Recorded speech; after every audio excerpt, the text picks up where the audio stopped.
Welcome everybody to another BDA Boxing Podcast, broadcasting to you live from the true north. This is your friend Mr. BDA, and I'm glad that everybody could be on board for this one. I'm broadcasting live from the true north, and alongside with me as always my co-host, the one, the only King Bucho. King, are you there? Yes, sir. Fantastic. We got a Friday night fight featuring the pound for pound #1 fighter in the world, according to most people. He almost usually delivers with interesting fights. However, this one, he is facing a guy that on paper he should overmatch. So, not that much to get excited about, but we're gonna talk about Lomachenko, maybe pound for pound standings, maybe Munguia, and a little bit more, whatever comes to mind.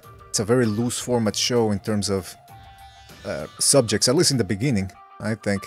So I want to give a shout out to everybody who's joining us right now in the chat room.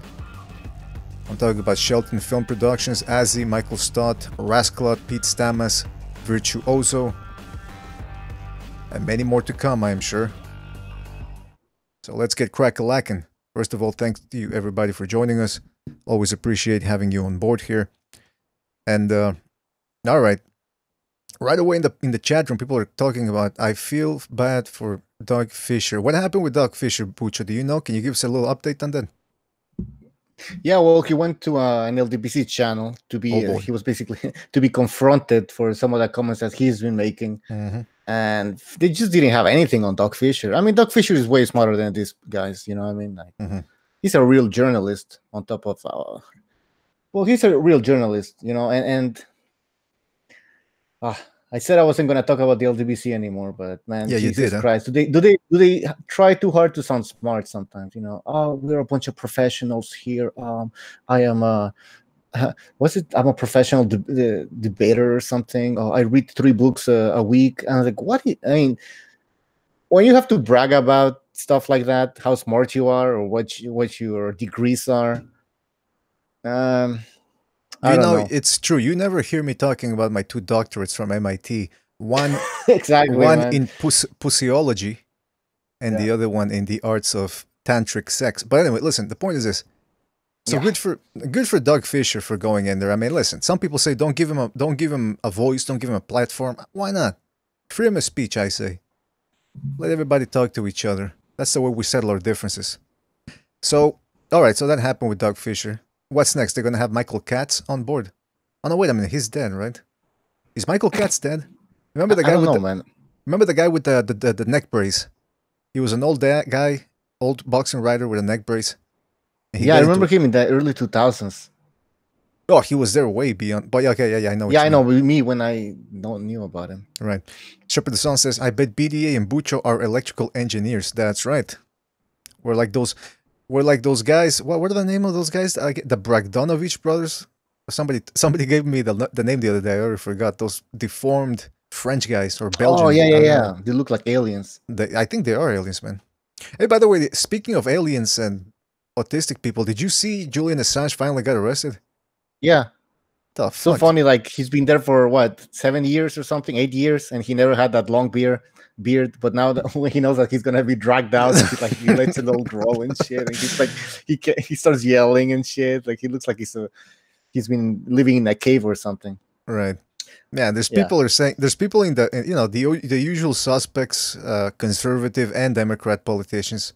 You know, the ones, the career politicians, and they're like, finally justice is being served. And I'm thinking, what the fuck are you talking about? It's like these people.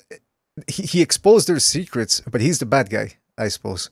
That's why I don't know if you saw the meme that came out came out 2 years ago or 1 year ago, but now it's finally gaining traction. It's called Clown World. You ever see that one from the internet? Well, it's essentially they call it the clown pill or hunk pill, like like a honk, and the memes they got Pepe the Frog, but he's dressed like a clown. And supposedly we're living in clown world with all the transvestites and all the craziness going around in the world. And so they decided, instead of getting angry about it, we're just going to laugh at it. And so that's why they got the clown memes now all over the place. Yeah. Well, listen, the alt right is also kind of weird in itself, right? Kinda. Oh yeah, with the pep frog, whatever. Pepe. Come on, get it Yep. right, Bucho. I don't know what it's called. Well, I'm putting it up on screen there. That's the new. You gotta admit, when they come up with memes, they come up with memes that are ultimate. What's the word I'm looking for? Ultimate bankability and remembrance, memory factor. You look at this and it's just made to be retained in your long-term memory. Like, what are some of the other? See, those are the type of memes they're coming up with. What's this one? In other words, the meme is don't take the world too seriously and just laugh. And that's they were also photoshopping that face on Julian Assange's face when he came out. I don't know who comes up with this shit, man. Anyway, listen, Bucho, let's get talking about a little boxing here. So yeah, listen, we got Vasyl Lomachenko fighting tonight rather, against what's his name, Anthony Crolla. Now, I saw the weigh-in and I said, wait a minute, Crolla actually looks kind of big in this fight. He is a bigger guy. He's been a natural lightweight for all his career, I believe, or most of his career. So I started thinking maybe his size, if he comes in prepared and everything, he can give Lomachenko a good fight. But then I remember, here's the thing, Bucho. When people say that the Lomachenko critics, they come out and they say, oh, Lomachenko's overrated. He's not that good. All right, maybe I agree when people were saying, oh, he can go all the way up to welterweight and beat welterweights. Obviously, that was people jumping the gun. That being said, let's look at it objectively. The guy comes in, he's a smart guy, 2-time gold medalist, right? He's got excellent footwork, excellent hand speed, foot speed, very athletic. He gives you those goddamn angles. And on top of that, he comes in well conditioned. So if your plan is to take him into the later rounds and tire him or whatever, like Salido did, it doesn't even work then. He's too well conditioned. Now, in the last 2 fights, he's been having more trouble than usual because the guys that he's fought were very talented. They were quick. I'm talking about Linares and Pedraza. And they gave him a little taste of his own medicine with the feints, head movement. And he still was able to overcome those things and actually come in strong late. With Linares, he stopped him. And against Pedraza, he almost stopped him. Gave him a hellacious beating. I've never seen Lomachenko tired. The only fight where I saw him a little winded was against Linares, and like I said, he stopped Linares. So the thing is, I was thinking, what if Crolla comes in prepared and he overcomes the earlier rounds, or he makes Lomachenko throw his wad in the first couple of rounds, or gets him tired? I don't even think that's going to happen. The only problem really is, and I hate to say this about Crolla, but it's true, he's a limited fighter compared to Lomachenko. The only chance Crolla, I think, really has here is if Lomachenko comes in underrating Crolla, or if he comes in with an injury of some sort. What do you think? Yeah. Basically, he has no chance, is what you're saying, and I agree with that. And that's why in the title, well, in the thumbnail, I wrote Tank Davis is next. Is Tank Davis next? Because that's what we should really be talking about. I don't really want to talk about this fight. Obviously, we're gonna open the phone line so people can let us know what they think is gonna happen tonight. Crolla has zero chance, in my opinion. Linares was a much better boxer than Crolla. He couldn't do anything. He dropped Lomachenko, but Lomachenko, I mean, he was coming in. I think he was overconfident because he was beating Linares at that point before the knockdown. I'd have to rewatch the fight, but from what I remember about the Lomachenko-Linares fight, Lomachenko had to be at 100% in that fight. I don't think he was playing around too much. Maybe he just got careless. It happens. It's boxing. Well, he got careless, but he was winning in my opinion, he was winning the whole fight. So he was darting in and out, and at some point he got caught. And Linares is no bum. Right. So whatever, he got back up. That's what counts. See, some people put too much emphasis on the knockdown. Here's the difference, though. Here's the difference. What Linares, or what Crolla lacks in hand speed and foot speed compared to Linares, he makes up with toughness. I don't think we can deny that Crolla is tougher than Linares, who he's like the guy. He's like Samuel L. Jackson in the movie Unbreakable. Remember that's the character in Samuel L. Jackson? He was a guy in a wheelchair. He would break a bone every time he fell or something. He was just too fragile. That's what Linares reminds me of. He cuts easily, he gets dropped easily, he gets stopped. I mean, that's nothing, not to take away too much from Lomachenko's win, but what I'm saying is Crolla, when he fights punchers, like against that guy, what was his name, Barroso? Fucking Crolla really took the punishment, and he made Barroso really throw his shots, blow his wad. It reminded me a lot of the Glenn Johnson type fights, where Glenn Johnson would just cover up, let you punch, he would hit you here, he would hit you there a couple of times to the body, and every time you came in with a volley, and you finish with that volley, he would come right back at you. That's what Crolla is good at. But like you said, Linares' hand speed was too much for him. You gotta wonder what Lomachenko's gonna do to him. Yeah, sorry, I'm setting up something here. Anyway, let me continue then. You know I can talk all fucking night. You can't. What do you mean I can't? That sounds like a challenge here. You can talk about Lomachenko against Crolla, seriously. That's right, Pucho. Are you gonna down me? I really can't say much about this fight, to be honest. What the hell are people saying in the chat here? Yeah, let's see what people are saying in the chat room. Let's see. Steven Schneider says Canelo. Okay, he's not there. Rascal says Loma is perfect at 135 pounds right now. Nordic Warrior, shout out to Nordic Warrior, says Joe Gallagher is playing stupid mind games after the weigh-in, complaining about gloves. Loma needs to whip Crolla now. That's all Nordic Warrior needs to hate somebody, just outside the ring shenanigans. Brandon Adaway says that high guard Crolla uses will do him no favors. Loma will pick him apart if he uses that. Yeah, that's a good point, because if he uses the high guard, he becomes a more stationary target. And you know, nobody's got better angles than Lomachenko in this game. Canelo says 135 is pushing it. Crolla looked much bigger than Loma. That's what I noticed in the weigh-in, and maybe Crolla can use that to his advantage. Canelo continues saying Lomachenko by 7th-round stoppage. Jake Cleary says Loma beat Linares with one arm. Nordic Warrior says Crolla could go to 140. He is big for the weight. Rasclot says Linares is in a bomb though. Mikey Garcia dogged Linares. Jake Cleary says Loma's shoulders still rough against Pedraza. Well, we'll see tonight. We'll see how that shoulder looks. Garcia would beat Linares as Amok PvP. German Persian says, I just watched pics of the Clarissa Shields weigh-in. I think I'm blind. Let's post the pictures, Bucho, of the weigh-in. What, no? I think that's a no. Listen, let's have a vote. I don't want to see them, but... No, I'm not going to put them up. I was kidding. Well, what I was going to say about Lomachenko was, and Crolla too, because I was thinking, Bucho, what if Crolla tries to do... You said he has no chance, and looking at the odds, I think he's like 100 to 1. Are you serious? I think that's what I read. He has no knockout power. He's got some power. Let's not... He's like you said. He's not Paulie Malignaggi, like you said. No one is. Well, Paulie Malignaggi is. Hold on a second. There's only one Paulie Malignaggi. Were they really singing that when he went to England? I'm asking you. I thought that's what you said. No, man. All right. Oh, well, I'm trying to look up something to back up what I said about him being a 100 to 1 underdog. I don't see it. Maybe somebody in the chat room can clear this up for us. But I thought that I saw that. Anyway, everybody knows he's the underdog. I was thinking though, Bucho, what if he comes in and tries to do what Salido did? Close the distance, making an ugly fight, a lot of grabbing and holding, a lot of body shots. What do you think?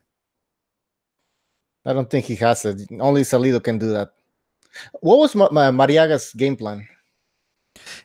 He had no game plan, really. I mean, that's the thing. See, that's the thing. When people say, oh, Mariaga sucks, let's put it into perspective. This is a good, solid fighter. He went 12 rounds against Nicholas Walters, who was weighing 147 pounds or something like that night. He was just a huge guy. He gave him a tough fight. He gave Oscar Valdez a very tough fight. Lomachenko comes in there, just beats the crap out of him, makes him quit. And then people have the audacity to go, oh, well, he's never fought anybody. That's what I'm saying. Listen, okay, listen. If you want to say he hasn't fought the best, he hasn't fought somebody at his level, then the problem is that there's nobody at his level. Because who would you favor him against him right now around his weight class? No one. See that like you have to go. I think the question should be who can give him a fight, basically. Yeah. Listen, I'm with Stu on this one. I think if Tank Davis gets his act together and he gets I would love to see Tank Davis against Javier Fortuna to see how he handles a mover and a southpaw, because that's about as close as he's gonna get to a Lomachenko, and it's not even that close really stylistically. It's just the fact that Fortuna is a fast fighter with quick hands and quick feet. Other than that, Fortuna's not on the same level as Lomachenko. But that's what I'm saying is he's at that level. And when people say, well, Sosa sucks, Marliaga sucks, this guy sucks. All right, so Lomachenko made him look then like they suck. He handled them easily. It's not like he struggled against them. So I don't understand what the problem is here. When or people go, tell me who you want Lomachenko to fight. Exactly. Tank Davis and Teofimo Lopez are the only names right now that people on paper are giving him a chance. Are giving a chance against him. And let's look at okay, Richard Comey, I think, could give him an interesting fight. Robert Easter Jr. gets outboxed. He's way taller than Lomachenko, but that doesn't help him because we saw it against Mikey Garcia. Garcia outboxed him, and Javier Fortuna too, arguably. So Javier Fortuna, I would not favor him against Vasyl Lomachenko. Teofimo Lopez, he's only 12-0, really. We want to see him against... You know what? Put Teofimo Lopez... Oh, but he's with Top Rank. I was going to say put Teofimo Lopez against Fortuna, but again. Devin Haney, nah. Pedraza, already beaten. Luke Campbell, he's got good boxing skills, but they're not the same Lomachenko boxing skills. And he doesn't have the power to keep him honest. Crolla, we're going to see what he can do. Easter, I already said that. Comey, I already said that. Maybe. I still maintain Garcia, maybe, if he gets his act together. But like I said after the Spence fight, Spence outboxed him. And even though Spence is bigger than Lomachenko, Lomachenko is faster. So, I don't see this happening. Now listen, Bucho, Lomachenko doesn't want to talk past this fight because he knows it's a potential danger if he starts looking past Crolla. It is boxing, you never know what's going to happen next. But we'll do it for him. Supposedly, Ellerby said that he doesn't think Lomachenko wants to fight Tank Davis. Now, I think Bob Arum this week said something contrary to that, right? Well, Bob Arum said on the 3 knockdown rule with Steve Kingman, Mario Lopez. Yeah, fuck, I'm losing my mind here. He said that Bob Arum said after this fight, after tonight's fight, he's gonna call Al Heyman in order to negotiate a Lomachenko Tank Davis fight. So there you have it. Bob Arum has said it. Now, just because Uncle Bob says that does not mean it's true. I mean, let's face it. Bob Arum is a guy that said, yesterday I was lying, today I'm telling the truth. He is a promoter. Yeah. And we don't even know if Al Heyman even exists. Well, you know what? We're going to go to Skinwalker Ranch next year. We're going to set up an expedition because there's been some Al Heyman sightings over there. They described a tall, old, wrinkly-looking creature roaming the grounds. That's what the farmer said. So we're going to see if he exists. There's been a couple of sightings, Bucho, and a couple of blurry pictures here and there. So he definitely exists. He definitely exists. Did you play the X-Files theme song? You know what? I should fucking have it on the soundboard next time. I can play something else, though. What's that? I want to fuck you up the ass. Oops, that's not it. All right, sorry. Listen, Bucho. Okay, but what do you think the chances are of this fight happening? Because Bob Arum and Al Heyman. Oh, I thought you were saying what are the chances of actually spotting Al Heyman? Slim to none. That's the only. That's the only sign of Al Heyman we've had so far. Yeah. No, but seriously, what do you think the chances are of this fight happening? Of them getting together and saying, "Let's make the fight happen." Well, it depends on what are the options for Tank Davis and what are the options for Lomachenko. Now, Tank Davis, I heard he's going to be fighting Gamboa in July. Nice, June, July. Good fight. I don't know. Can Gamboa make 130? Has Gamboa been fighting at 130 lately? I don't even know. The last time I saw him was against Jason Sosa. That was at 130. Hold on, let me check. I'll keep talking. Anyways, okay, but after that, who would in the chat tell us who would Tank Davis fights after the Gamboa fight if it's not Lomachenko? Who else? Like what? Are they gonna actually make that Abner Mares fight that we didn't get that everybody was salivating for? You know what I mean? Lomachenko, okay. Teofimo Lopez, good fight, but it's not the fight that people want, really, because people want the Tank Davis fight. There's not a lot, to be honest. I'm trying to think here. Maybe we should post on the screen the top 10 lightweights from Ring Magazine. And by the way, yeah. Oh, well, Berchelt. That's a 130. Yeah, that's a 130. Yeah, but that's the thing. I gotta make a little correction here, Bucho. When he fought Jason Sosa, it ended as a majority decision. And if I remember correctly, Sosa actually deserved the win there, but they made it a draw somehow. By the way, Gamboa is already 37 years old. Can you believe that? And he's a 37-year-old who relies on athleticism and explosiveness. Yeah. Not a good I was going to say explosivity. Remember, like fucking Cotto in that interview? And you and I were all... Because in one interview, Cotto kept saying like explosivity instead of explosiveness. So then BDA and I kept always joking around, and we were like saying explosivity. And then I was actually using that fucking word, man. Bucho, by the way, sorry, I just realized you're logged into the Hangouts on the BDA account. That's why there's 2 BDAs in there. All right, let me log out. Get the fuck out of here. There can only be one. Get out. So it's possible to have 2 BDAs. That's fucking weird. All right. You disgust me.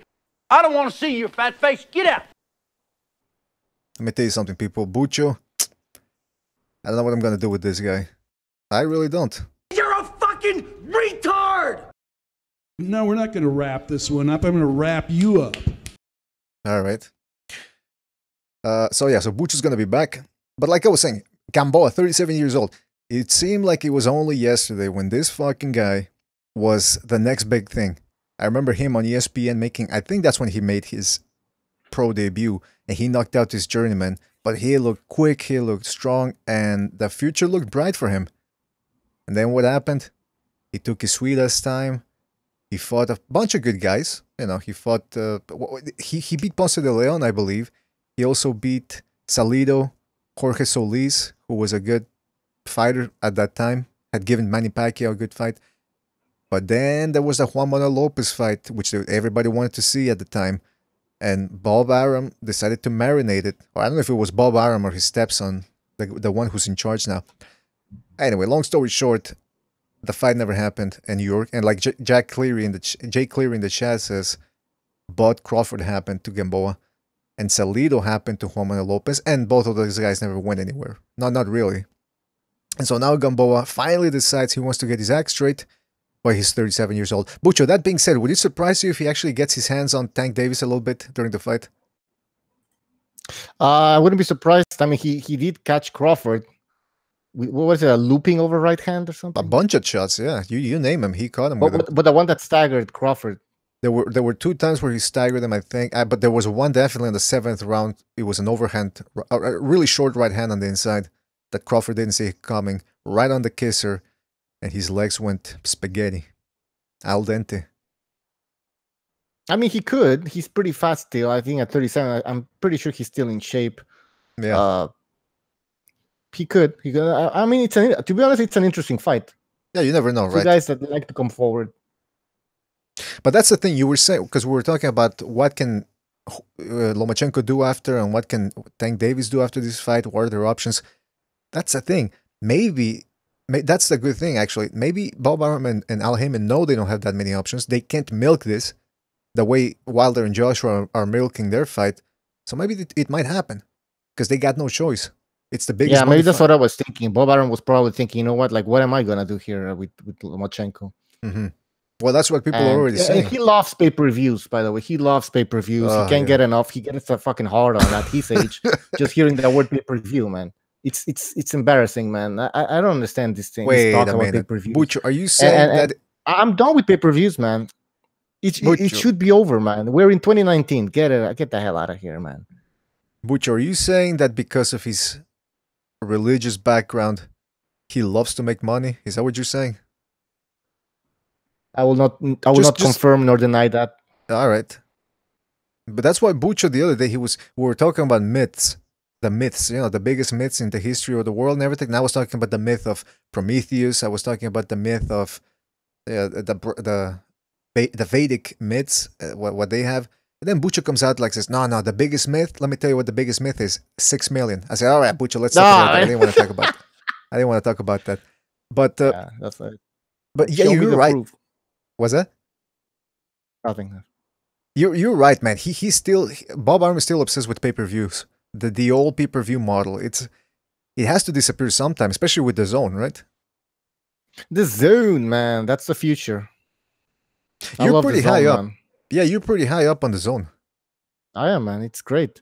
And Especially really, here in Canada, I get football, soccer.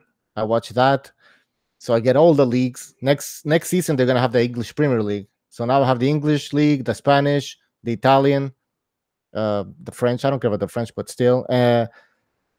And I get some boxing on top of that. So fuck yeah, man. It's the best thing. Yeah, man, that's the thing. It's that, like you were saying the other day, that the people that talk about, oh, you only get boxing, but you get a shitload of sports. They have a shit ton of money, and they obviously in the have US they don't have as many sports yet, but I I think they have Major League Baseball now in the US. So you think they're gonna have bare knuckle fighting eventually? maybe, man. I was hoping they would get other MMA events. They have Bellator. I was hoping they would get ONE FC. I'll tell you what, Bucho. If they start putting on bum fights, I'm gonna buy my subscription. Hobos fighting over a sandwich. You remember bum fights, right? From 15 years ago? Bum fights. Yeah, there was a website called Bum Fights. I think they used to make porn too. Not with bums, by the way, but they used to make I think it was the same company. And they had this videos called bum fights, and they would fight over sandwiches and shit. And What the guy, fuck? yeah, I think I heard of it. I think you told me that a long time ago. I showed you the video. Remember I think that was where the video was from. Back when Cribs was popular. Remember Cribs, the show where they were going to celebrities' houses and all that? Yeah. MTV And then they Cribs, had right, and then they did a version called Bum Cribs, and then you see the guy, you see the guy at the end showing off his cart. Yes, like shopping cart. But anyway, the guy got in trouble because people said he was exploiting bums, and they actually brought him over to Dr. Phil, and they set him up. He thought he was going to talk to Dr. Phil, but all that happened was that he sat down in front of Dr. Phil after he did his introduction, and then Dr. Phil goes, "You know what? Forget this. I don't want to talk to you." And people start clapping there. Ah, yeah. And then the other guy just looked fucking embarrassed, and the security took him out. What? Yeah, I think that, guys, I don't know if anybody in the chat room remembers that, but I sort of remember that happening. And that was from Bum Fights. He should have spat on Dr. Phil and give him like hepatitis C or something. But no, sorry, hold on. The guy is not a bum. The guy who ran this he's not a bum. Oh, okay, yeah, but still, I'm sure he has hepatitis C. You think he's got something? I'm sure he has something, man. Probably. Yeah, probably. but what is that? Look at that. Like, oh, I'm not even gonna talk to you. I could so get smart. upset. Things could get out of hand. That's what I would have told him. Yeah. You know what I would have done? You know, the guy's like, oh, I don't want to talk to you. I would have got naked, man. And to start taking shit. They have to drag a naked man out of so it's all on TV, man. They start dragging, and as they start dragging you, you start taking a shit. Yeah. Just make a scene. Make something out of it. You know what I mean? Like, fuck it, man. Speaking of shit, supposedly one of the guys at the embassy in Ecuador said that Julian Assange, before leaving, he just smeared a whole bunch of smeared shit. I don't know. That sounds like they're trying to smear his image. I don't know. What do you think? He did look like a bum, so I wouldn't be surprised. Yeah. Anyway, listen, the point is this. Let's keep going back to Bucho here. I mean, to boxing, not to Bucho. Yeah, I was like, what the fuck's going on here? It's the Bucho appreciation hour. I had enough of you. You kick me out. You know what? I'm not going to talk to you. We should have a Bucho appreciation hour. It's just a show. We don't even talk boxing or anything. It's just Bucho. Like, and then at the end, we put you on the webcam and you start dancing. Yeah, that's going to bring in a lot of viewers. Okay, by the way, we were talking about Tank Davis and how he might fight, or Bob Arum is showing signs that he might want to match Lomachenko against him. There's also talk, Bob Arum this week, pretty busy guy, said that if Terence Crawford beats Khan, he's open to calling Al Heyman to make the Errol Spence fight. Now, when he said that, my dick got a little hard. I'm not going to lie to you. A little hard, a little chubby. But then I remembered, wait a minute, this is boxing. People love to talk and say, oh, we're trying to make a call. We're trying to get him on the phone. We're trying to make the fight. And then, you know, Lomachenko ends up fighting a rematch against Linares or something. You know what I mean? So I'm waiting for both these guys to take care of their business this month. and then we'll see what happens. But you gotta remember too, Bucho, this is boxing. Most of the time, the fights, when they get announced, it means that they were already negotiated way in advance. So it wouldn't surprise me, if there's already some chatter going on between Al Haymon and Bob Arum. Yeah, it seems like Al Haymon loves pay-per-views these days, so I wouldn't be surprised if he actually wants to make a pay-per-view now with or be part of this pay-per-view with Crawford. Mm-hmm. And how many pay-per-views are we getting this year, man? I heard Pacquiao Thurman is gonna be on pay-per-view if it happens. Well, that's what I wanted to ask you. I wanted to ask you who right now can. Wait, should we open the phone lines since we're not gonna be staying that long? Are we getting people in the Hangouts too, or? Not really. I just sent a few links. All right, so I can send like a link to everybody, and then it's gonna be. Yeah, it's gonna be too fucking. We're gonna have like 10 people. I don't know if that's what you want, man. You want 10 people at the same time? No, and then taking phone calls. We're taking a break from the 10 people at a time podcast. Yeah, it just gets too hectic. And then anyway. The point is this. Now, all right, let's open up the phone lines and see who comes in because people take their sweetest time. I'm gonna put the phone number up there. So if anybody wants to call, give us your opinion on Lomachenko, Tank Davis, all those peripheral characters around 130 and 135 pounds. Don't be scared. Speak your mind. Tell us what we got right. Tell us what we got wrong. And that's the way we do it here in boxing. The BDA Boxing. That's the way we roll. That's right. Now hold on a second. I'm trying to get rid of something here. All right, there we go. So that's the number up there. Warming people up for the number. I want to ask you should wait like 3 minutes, and then you can direct connect. Right. Well, actually, let me connect to the interface. But I wanted to ask you, can you talk, by the way, or are you going to be setting everything up? No, everything's already set. Fantastic. That's what I like. That's way I like it. Everything already ready. So when I go to a whorehouse, I want everything to be ready already. The whips, the condoms. Anyway, I wanted to ask you, Bucho, what fights... condoms? Yeah, that's right. Yeah, that's how you cut. That's how you cut me in the lie. Listen, I wanted to ask you, which fights do you see that they can justify as pay-per-view? Not that they really deserve to, but that realistically they're gonna try to make it into pay-per-views. Like, what are some of the fights that you see being pay-per-views right now? I guess Lomachenko. Spence against Crawford, just because it's two different networks that have to come together. Jesus Christ. Sorry. Yeah. That's the only fight that should be on. Oh, well, Wilder, Joshua. Start your show now. Press 1. I don't know. What do you guys think? Should Wilder, Joshua be on? Well, actually, nobody fucking cares. Everybody just wants to see that fight. So, Amok PvP in the chat says the zone $20. Press 1 to hear. Pay-per-view is $80 a month. Your show will go live in 5 seconds. 4, 3. We gotta find a way to mute this fucking thing. But listen, the only way. There we go. To Block Radio. The only way we can mute that is if we started way before the show actually airs, so nobody has to hear that shit. But hey, all right. By the way, we're broadcasting live on Block Talk Radio. This is a very professional show, anyways. Everybody knows that. So. Yeah, so professional that you just interrupted the intro that I was about to make. But anyway, we're on Block Talk Radio now, so if anybody wants to call or if anybody wants to listen to the entire show, go on over to BDA Live. BDA on YouTube. Just write BDA Boxing. You'll find the channel. Listen to the unedited episodes, all right? Once you do that, you fuck faces. And by the way, so yeah, phone lines are open. Call in. Tell us what you think about anything.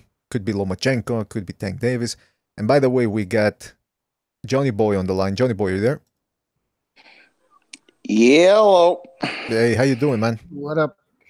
What up, fellas? How you doing? You sound tired, man. Or is that just my impression? So drunk. No, I ain't. I haven't even started drinking yet. I'm going to. I haven't. Of course. By the way, Johnny Boy, I wanted to ask you, because we were talking about Lomachenko and how this fight, on paper, it's just not that intriguing. Although if Crolla brings it, he could make it a little bit interesting. But I was telling Bucho about how these people go, oh, Lomachenko's overrated, Lomachenko is not that good. And I'm thinking, all right, even if we accept or go with the thing that, oh, his opposition is not that good, he's still beating them up, meaning he's that much more better than them, meaning he's not a complete total fucking bum. Is that just something that people don't get, or what's going on here? He's still dominating people, whether he's stopping them or not, dude. Like, I mean, he, look, man, and that's not even his weight class, bro. See, this is what people get misconstrued, bro. Like, De La Hoya and, like, Pacquiao and them, they all turned professional when they were teenagers, man. So they got to grow still. They're not done yet growing yet. Lomachenko turned pro when he was a grown man already. You know what I'm saying? So he's little for the weight class. And he's still fucking whipping ass, so I don't, you know. You know what I'm saying? So I don't know. No, I get what you're saying. Listen, people just don't want to give him credit. Now, that's fine. I doesn't, no skin off my back. But it just does get annoying when you're trying to discuss good fights and getting excited about certain fights. Not saying I'm excited about this upcoming fight, but people just want to shit on somebody. That's what you see on most other channels and on message boards, for the most part. Not all of them. But it is, I mean... Yeah, I think they're talking more about the Clarissa Shields fight more than the Lomachenko fight. In the media, you mean, or...?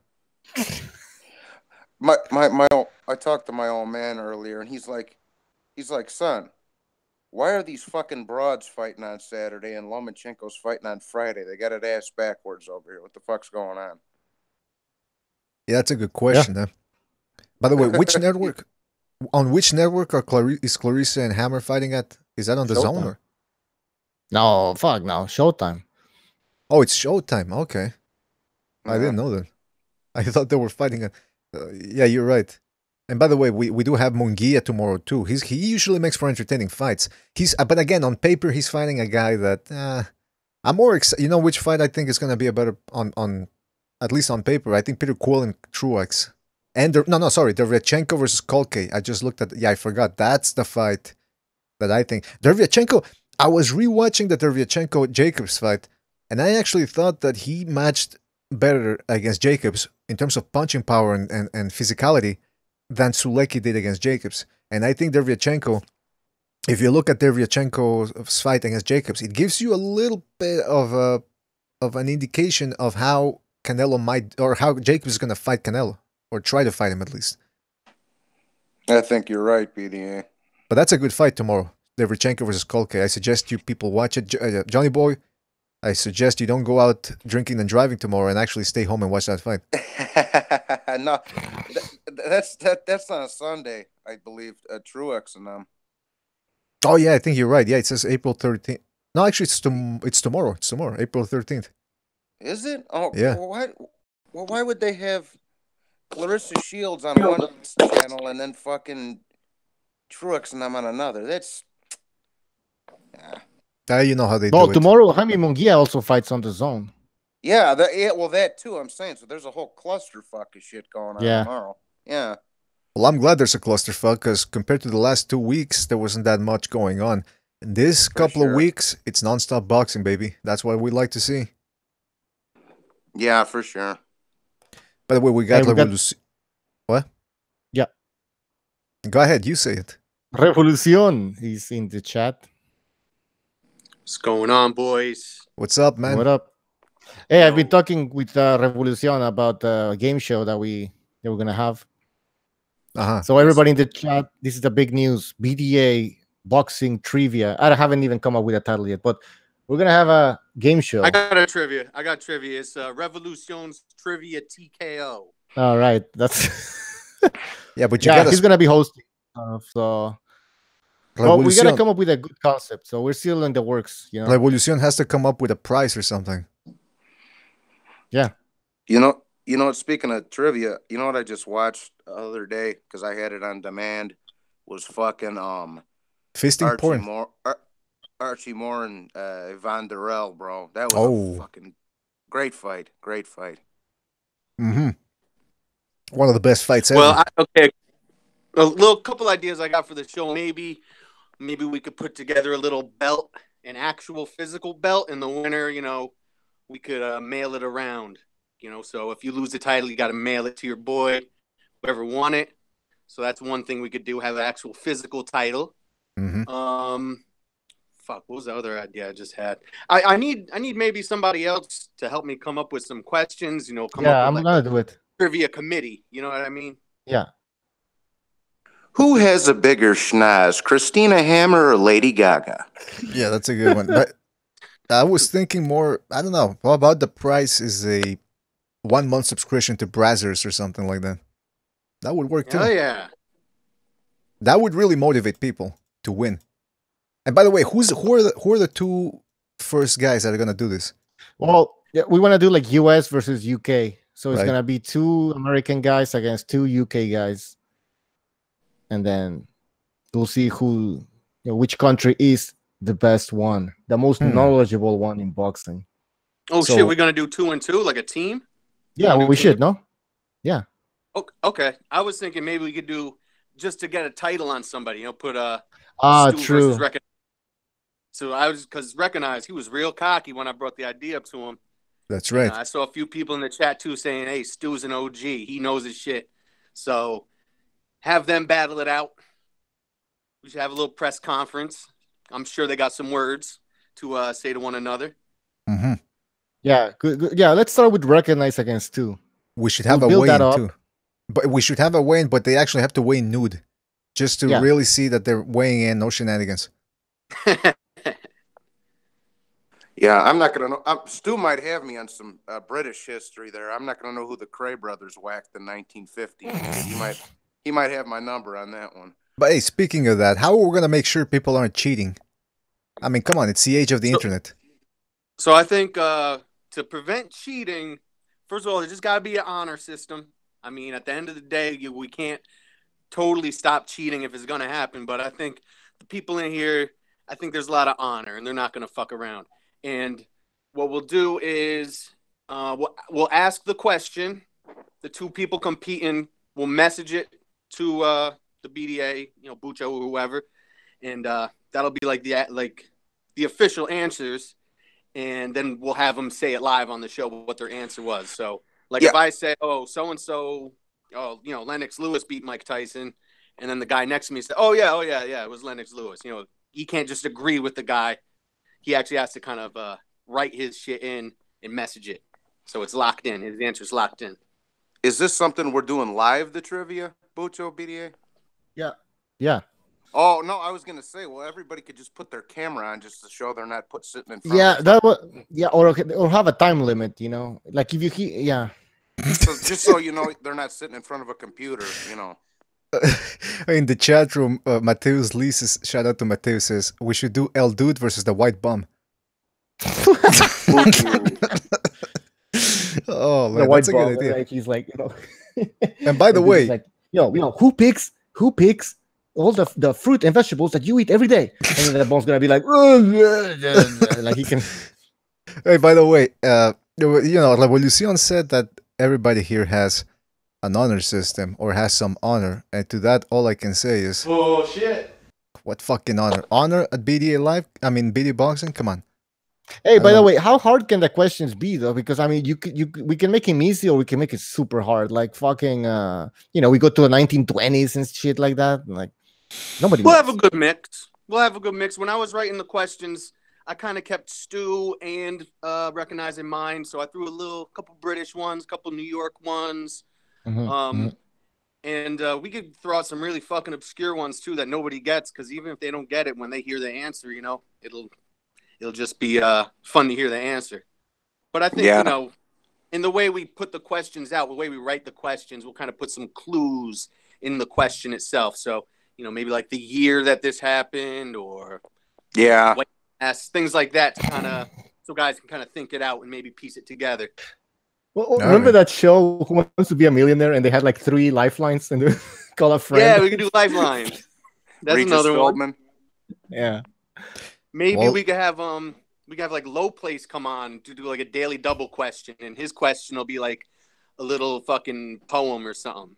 Or maybe we could not have him on. That would be another idea. You know what the best was on Who Wants to Be a Millionaire? When they'd get some hard ass question, they'd call their buddy up. Yeah. And he'd be like, "Oh yeah, this guy's an expert in fucking culinary," and then he's like, "Well, how do you make fucking brownies or whatever?" And the dude will tell him like, "Oh yeah, you just throw fucking egg and milk in there," and then he gets it wrong anyway. And then like they had like 30 seconds or something, so it's just a mess because they had to read the whole question. And they would read the question.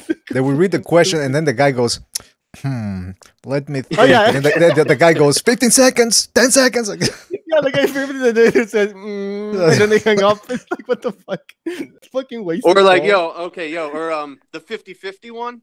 The person would sit there and they look at the 4 answers, A, B, C, and D. He's like, well, it's going to be either A or C. I guess it's 50-50. Bum, bum, and it's A and C. And it didn't. Yeah, it's nothing changes, man. Hey, there was the other show. Remember The Weakest Link with the British cunt that she was a cunt to everybody, and she was always mean and obnoxious. And then at the end, when somebody got eliminated, she would go, "Clarissa, you are the weakest link. Goodbye," and she would just turn away from them. And then I think, and everybody they would have to walk away. But I think there was a fat guy that he was trying to eye her, or like he was staring her down as he walked away. And I thought he was gonna eat her or something. But anyway, listen, we'll keep on talking about the rules. You hear a woman screaming in the crowd. Hey, by the way, we should do like some of the. Maybe we should also write down some questions and like have like a Jeopardy type of style where like you say like Clarissa Shields and you go like, who is ugly?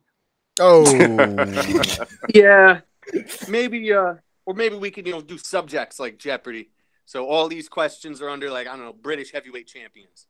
And it's under, you got 5 questions that way. Or you could chop it up into decades, too. Yeah, that's what I was thinking. Yeah. But I think it's going to take a while. We need to write these questions down, though. And we can't have a bunch of people writing questions because then we need to keep the question secret, right? So.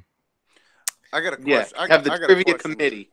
Yeah, exactly. Like, I wonder maybe Jimmy would want to help, right? Because he's a real knowledgeable dude, but maybe he wants to compete too, Yeah, so that's the thing. I can come up with questions. It's just I need time to sit down and think about it and write them down. It's not a problem. Just time. Yeah. Jimmy doesn't get to pick anything from Boston, or we're fucked. Yeah, that's true. Well, we can't go to local or anything either, right? Like who was Golden Gloves champion Boston? Fuck, I mean, come on. Yeah, or does Mickey Ward wear briefs or tidy whities? Like, come on, who's gonna fucking know that? Fuck out of here, man. Can't go too deep. All right, guys. So guys, I'm at work right now, so I'm just gonna say a few little quick things, and then I'll get off the line. I just want to make my prediction and shit. First of all, though, for the fight tonight, I'm having a few people over. What do you guys think I should be drinking? What beer? What wine? I can't pick. There's no Ukrainian shit in my store, man. Ukrainians? Did you just say Ukrainian? I'll tell you what I got, Revolution. I got an 18 of Coors, some E&J, and some fucking little bit of vodka. I was thinking Coors, baby. I really was. Yeah. Coors Light. It's a lightweight fight, so makes sense. I like to have a little theme. I like to theme with my shit. Yeah, I like my Irk and Jerk, the cheap Hennessy, Irk and Jerk. I like that. Yeah. Can I make my prediction real quick? Yeah, I'm gonna write it down. Go ahead. All right, my prediction for the fight is gonna be Lomachenko stoppage round 6. All right. And my logic is this is a mandatory. Just get him the fuck out of there. I think is going to be the mindset for Loma. Don't waste too much time on this guy. Get him out of there, and then look forward to the next fight. Okay. And I think the shoulder injuries probably healed up pretty too. The shoulder injuries probably healed up, so he's not going to be as tentative as he was against Pedraza. And I actually got somebody with me right now he got a little prediction too. Hold on, let me pass it off. Hold on. Hey, Freddie, get over here. Hey, what's going on, guys? This is Freddie Almanac, famous boxing trainer of champions. How's it going, guys? Pretty good. Pretty good to have you on board. All right, hey, I just had a little analogy I wanted to make, a little bit of a fight plan for Anthony $1 Million Crolla. All right? Okay. So I saw Crolla had a little bit of height on the guy, okay? So it's like you go down to the circus and you see the guy walking around on the stilts, okay? Now, he's got a big reach advantage, and if you take him out at the knee, he's going down. But he's looking over you, he's got reach, and $1 Million Crolla's got to act like he's on stilts. But Lomachenko, he's got to act like a little Vegematic. You got to spin the shit around, you got to chop the vegetables up, you got to get it done, get it in a pan, cook it up, and he got some sausage and peppers. There you go. All right. That sounded like something. That sounds like a great prediction, man. And yeah. You know what I think about that? Crack is some bad shit. But anyway, listen, we're going to get this done. That's a good prediction right there. I think, you know, sometimes you got to go think outside the box in order to get the win. I told you, young people, that crack is some bad shit. All right, so thanks a lot to Freddie Almanac. Is that his name again? Freddie No Almanac? problem, guys. No problem. All right, Freddie, take care, man. Yeah, he's my old boxing trainer from back in the day. Yeah, I'm pretty sure he is. Freddie. Is he All gone right, or is he still there? I want what he's drinking though. I don't know. He's always got some fucking clear liquid in a bottle. It's the bottle that he mixed. You know, he's always talking about the bottle that he mixed. Have you guys ever tried moonshine? Any of you ever went for that? Nah, or man. is that too... Oh, yeah. Oh, Like yeah. a blind. No, I never did. Bro, the hillbillies in Wisconsin make that shit all the time, bro. How many gulps into it were you already fucked up? Well, see, the thing is, bro, most of the time I had it, I was already drinking, though, so I couldn't really tell, but that shit gets you fucking sauced up, ain't no doubt about it. How about Listerine? Oh, That's a hand soap. yeah. And who on the panel fucking slept on the streets before too? You know, that's the question you ask alongside that one, man. That's low level. BDA after Vietnam, yeah. Well, listen, I was like Chris Christopherson in that movie. I was well dressed and everything, but I was still in an alley, drunk, out of my mind. Listen, the point is, we're not here to talk about the past. We're here to talk about the future. All right? So I want to keep this into the Lomachenko thing because, like I told Butch earlier in the show, Lomachenko doesn't want to look past this fight. So we're going to do it for him. Revolucion, before you go, Lomachenko. Yeah. Lomachenko, Tank Davis, Teofimo Lopez. Those are all his options, really, right now.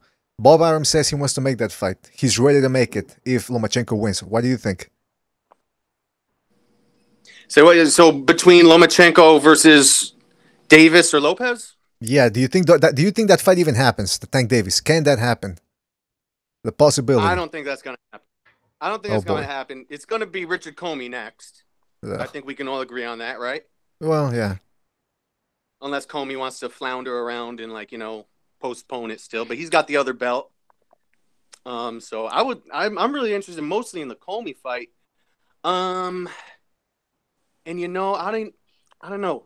Last night I was a little bit weary. I was thinking about Bob Arum and I do like Bob Arum. Like he's like a grandpa, man. So you look at him, I feel kind of comfortable looking at him, but he's a thief too. You know what I mean? He's a little bit sketchy, I've heard. So maybe he might be building up Lomachenko. He might feed him to Lopez, I think, because Lopez is a big motherfucker. So I don't know if that's Bob Arum's long-term scheme.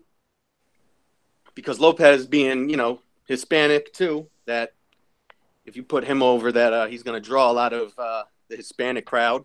So Loma, I don't know. But I don't think Tank Davis is going to take the fight anytime soon.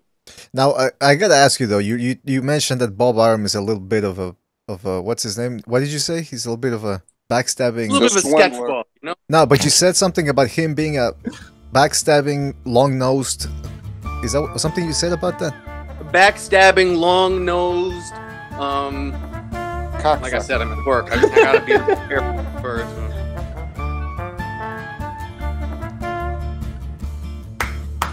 Yeah, you're gonna get fired, man, and you're gonna get. Yeah, we don't allow this type of racism here, Revolution. I don't know what you think this type of show is, but that type of unbridled racism, I'm not gonna have it here. And we said we weren't gonna be talking about race anymore, and you bring that shit up. Come on, what's the matter with you? Jesus Christ, we're gonna have to start kicking people out, man. I was talking about he's a grandpa, man. A grandpa. I know. No. I know those code words. I've been watching CNN lately, and I know there's code words. Like when you do the OK sign, that's actually a Nazi sign. You can't fool me, man. I know what's going on. Hell no. Guys, come on. You don't put me on like this now. Come on. All right. We've had discussions. I don't talk about BDA. We've had discussions. That's right. I don't let people know what you say behind closed doors. I say nothing but good things, man, about Trudeau, about Angela Merkel, about Zabrinski, or what's his name? Brzezinski, Man, all those guys. Brzezinski, he's fucking dead, no? We don't talk business at the table. BDA, from what I've gathered in conversations with you, you got the same view on Israel as fucking Borat does. Oh, you know what I hate about that fucking guy? About the guy that made the what's his name? Sacha Baron Cohen. That guy has something against white people. Because all he does is make fun of white people, whether it's white British people, whether it's from Eastern Europe, whether it's Americans. I don't know, man. I think he's got something else against white people. well, I have my theory, but I don't want to say it here on the air. You know what his background is and who he makes fun of. Fuck. Anyways, Jew brought prejudice against. No, I didn't say what. I don't. Whoa. Hey, by the way, listen. To end it, I don't think Tank Davis is going to fight Lomachenko anytime soon. I don't think he's going to move up in weight. I think his fucking career is in shambles, and it's a damn shame because he got some talent. There's some talent there, but Jesus Christ, he fought like what in the past year and a half? 4 professional rounds, maybe. Yeah. Exactly. Lomachenko's put in about 22 rounds, and he's fighting tonight. Yeah, and on top of that, Tank Davis, he you know, in between fights, you see him fucking drunk out of his and you know, fat basically, kind of chubby, you know, for a professional athlete. I don't know if that's a good idea, man. And trying to make out with Adrian Broner. Smooches when he's drunk at Adrian Broner. That's what it was. Yeah. On top of that, so HIV. Come on, be careful. Can I? Oh, okay. What did I say? No, I said whatever. I said he might catch, you know, HIV. You know. Hey, hold on a second. Before we continue, JB, be careful. Hold on. BDA, yeah, before we continue, we got a phone call, so let's get. By the way, Revolucion, are you still gonna be here, or are you leaving now? I'm heading out right now, guys. Peace out. All right, guys. See you next time. I'll talk to you later, guys. We got your prediction, by the way, so don't change it last minute. All right, let's go to the phone call before we continue. 315, you're on the air. 315, you're on the air. I hang up. What do you mean hang up? I want to see what this person has to say. Actually, you know what? Hey, 315, are you there? How you doing? Hey, good. What do we call you? The voice. Hello? Yeah, what do we call you, 315? You're on. What do we call you? Oh, look. Hey. Yes. All right. You know what I think is happening here, Bucho? I think that there's a delay between the fucking Focusrite and the Hangout thing. It's his phone, man. What the hell are you talking about? Anyway, 315, are you there? You call me 12 Kid. All right, 12 Kid. All right, how you doing, man? What do you want to talk about?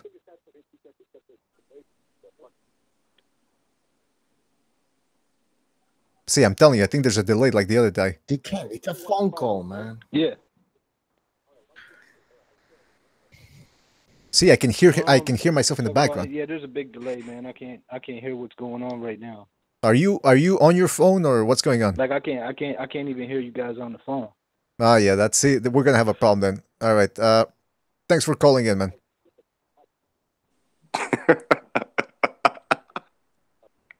Hopefully he heard me on the delay. Bucho, there's a fucking delay ever since we installed listen, I'm gonna call you with my phone and see what happens, all right? All right. It better not be a fucking weird-ass phone call. All right, go ahead. People in the chat room have no patience, man. They're like, fuck this bullshit. Fuck you, BDA. But, yeah, I was gonna say, the whole thing about Lomachenko is supposedly Bob Arum wants to make the fight. All right, I think, like I told Bucho, he's got no choice. Neither Tank Davis nor Lomachenko have any choice. They have to make that fight because it's the biggest pay that they're going to have. They can't milk this fight. This ain't the heavyweight division. Right, Johnny Boy? What do you think about that? No, I agree, unless they, you know, either that or they got to keep building Teofimo up. And the other theory I heard, I think I mentioned this in the last video, a couple videos ago I made. I says, well, they were also talking about having Teofimo fight Comey instead of Lomachenko because Lomachenko wants the guys with the belts. So if Teofimo beats Comey, then, you know what I'm saying, then they can unify, and that'll be a big fight. And here's the thing. And if Comey were to beat Teofimo, then he was never ready for fucking Lomachenko to begin with. So I wouldn't mind that either, to be honest with you. But you know what? People are saying that this is a lose-lose fight for Lomachenko. I'm talking about the Crolla fight. And if he takes on Teofimo Lopez, I feel like it's the same thing. If he struggles against Teofimo, even if he wins, people can say, well, you know, he struggled against a guy who only had 12 professional fights.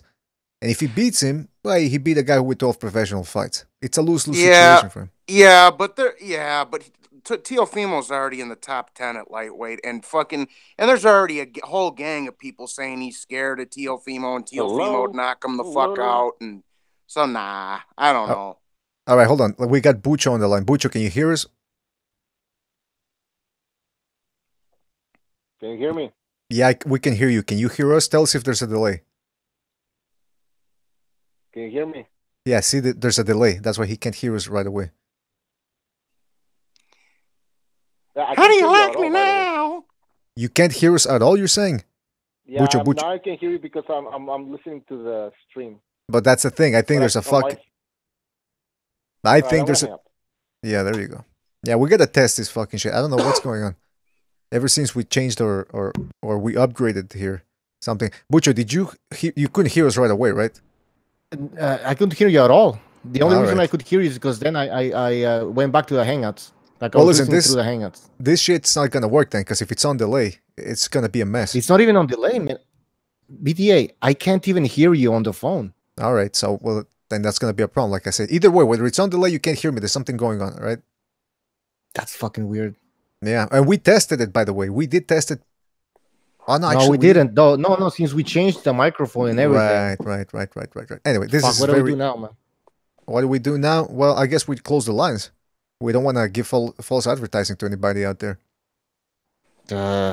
You can't do anything, man, from your end. If there is, I don't know, man. It's game over, man. Game over. Game over. Anyway. I gotta watch that movie again. I just watched it. The Spanish chick gave me my first boner in that movie. Oh, come on. Are you kidding me? I'm just playing. She looks like a freak. She looks like fucking tanned Paulie Malignaggi. One network says, he says, I could not hear you fellas at all. I think that's the guy who called. 1-2 Kid, I think. Yeah, me too. I called in and I couldn't hear BDA either. Something's wrong with the computer. Yeah. Man. Sorry about that. There's something. We're going to fix this whole, what's it called? Interface, because it is an interface. We got to go through, this whole audio is going through several steps, so we're going to get it sorted out for the next episode. Don't worry about it. It's a shame, though. I would have liked to have taken some calls, see what people have to say. Yeah, keep recording, though, because we're on Blog Talk, right? So leave it running, I guess. Man, fuck the people on Blog Talk. What do you think about that? And you know what? Who else? Fuck the people from the Ukraine who think they're big shit just because they have a pound-for-pound fighter. You haven't done shit, you fucking Ukrainians. You're not Lomachenko. Ukraine. You know what the Ukraine is? It's a sitting duck. The Ukraine is weak. That's right. Come at me, Ukrainians. I said it. All right? It's just a stutter step, BDA. Listen, kid, you think I was born yesterday? Today it's a stutter step. Tomorrow you're short. I need a boat with 3 propellers. All right, Butch is not going to get those references. Probably not. I've been telling Bucho, man, you gotta watch The Sopranos. Yeah, all these movies, I will, man. That's fuck the movies. Watch The Sopranos. I keep telling you, man, it's better than the movie. Yeah, well, you said you haven't seen Goodfellas in like 20 years either, Bucho. You gotta watch that again, bro. Yeah. He never watched it. I'm telling you, he never watched it. He saw Casino, and he's confusing the two. You know, I do want to watch True Detective. Great. I want to watch True Detective. I've never seen the first season. I want to watch it. Hey, by the way, Johnny I'm going to say something. Give us your prediction, man. Prediction. Sorry, Butch. 1 minute. The fuck's he doing? Get a drink. He's got to take a swig before he makes his prediction. He's got to take a swig of, get some courage before making his prediction. Don't worry about it. You're going to get the good prediction. It's a difficult fight, man, to predict that, you know, he's freaking out. Man, okay, but Bucho, before he comes back, real quick, Lomachenko, #1 pound for pound. Is there a debate or? No, there's no debate. The way he dominates his opponents. No, I haven't seen anyone do that. I mean, I know we've said before that it's all subjective, but you tell me, man. I mean, come on, somebody come at me. It's Lomachenko. Get the hell out of here. I don't know who else is there. Let's see. Lomachenko, Crawford, no. Usyk? Yeah. Yeah, I guess. I forgot about Usyk. Huh? But He here's the dominated thing. cruiserweight division. Here's the thing. Anybody can make an argument against a fighter. It's the old trick. You just look at a fighter, go to BoxRec and say, oh, this guy sucked. Oh, this guy was finished. Oh, this guy was old. Or this guy had one hand. Oh, this guy had like fucking bad socks that night. You can make an excuse for anybody. Anybody. Yeah. All right, Johnny Boy, you back? Yeah, I was having a smoke. I always break up when I'm out there, bro. That's why I said hold on. Man, you sound way too loud, man. No, it's because every time sorry. When he starts talking, it goes up the volume, and then I don't know, for some reason it goes back down. It's a hangout thing. Okay, all right, let's get it on. Johnny Boy, prediction. Prediction time. Let me see. I'll say Loma 10. 10. All right, Loma wins 10. They wave it off at the 10th. Yeah, you got to remember, Linares hurt Crolla. I think it was in the first or second fight. And, I mean, I'm telling you, Linares is a good puncher, but still, Lomachenko, he's going to tap him here, tap him there, and then all of a sudden, whoom, when he doesn't expect a big shot. That's the thing. That's the dangerous thing about Lomachenko is he mixes you up with his shots, he mixes you up with his feints, and then he punches at you from different angles with the footwork. I mean, this guy's just, listen, I'm not talking out of my ass here. I've done the film analysis on this guy. You can watch him over at BDA and BDA Live too. We're going to be posting them too. Don't take my word for it. The evidence is right there in front of you in your eyes when you watch it. All right? Exactly. Oh, exactly. That's what when people say that, oh, Lomachenko, they don't give him credit because he hasn't fought anybody. I'm like, just the way he fights, man. You gotta admit that that's pretty impressive, and we haven't seen that in a long time. Mm-hmm. Name me somebody that has fought the way Lomachenko has. You can't. You can't. Yeah, you can't. No. You don't want to give him credit, man. No, they don't. BDA, let me tell you this one thing about True Detective real fast. Real quick. Go ahead. The first season of True Detective is a fucking masterpiece, bro. Okay? The first season is John Gonzalez will vouch for me on this one, too. Nobody cares about John Gonzalez, but go ahead. No, I'm just saying. He's seen it. No, I'm just telling you. The second one is okay. The third one is shit. So that's all I was gonna say. Yeah, John knows his movies. John Gonzalez knows when we're in the chat, when we're in the hangout chat. He gets the references. He's right there with Johnny Boy, Butcher, and myself when we do the movie. We're on the same wavelength. So if he says, listen, a lot of people have said that it's a sensational first season.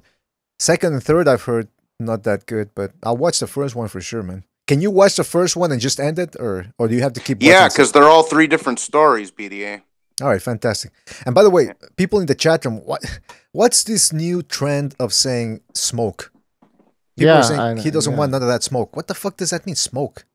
Shouldn't it be fire? Fire, I mean, fire burns. Smoke, what, chokes you or something? Come on. Like he don't want that dick or something like that. That makes more sense, but smoke? I want the dick.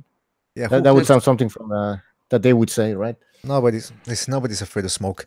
But all right, so we're talking about Lomachenko. And by the way, people are saying, BDA, you said Mikey Garcia had a chance, though. I still think he's got a chance. Maybe not as good a chance as before he got outboxed by Spence.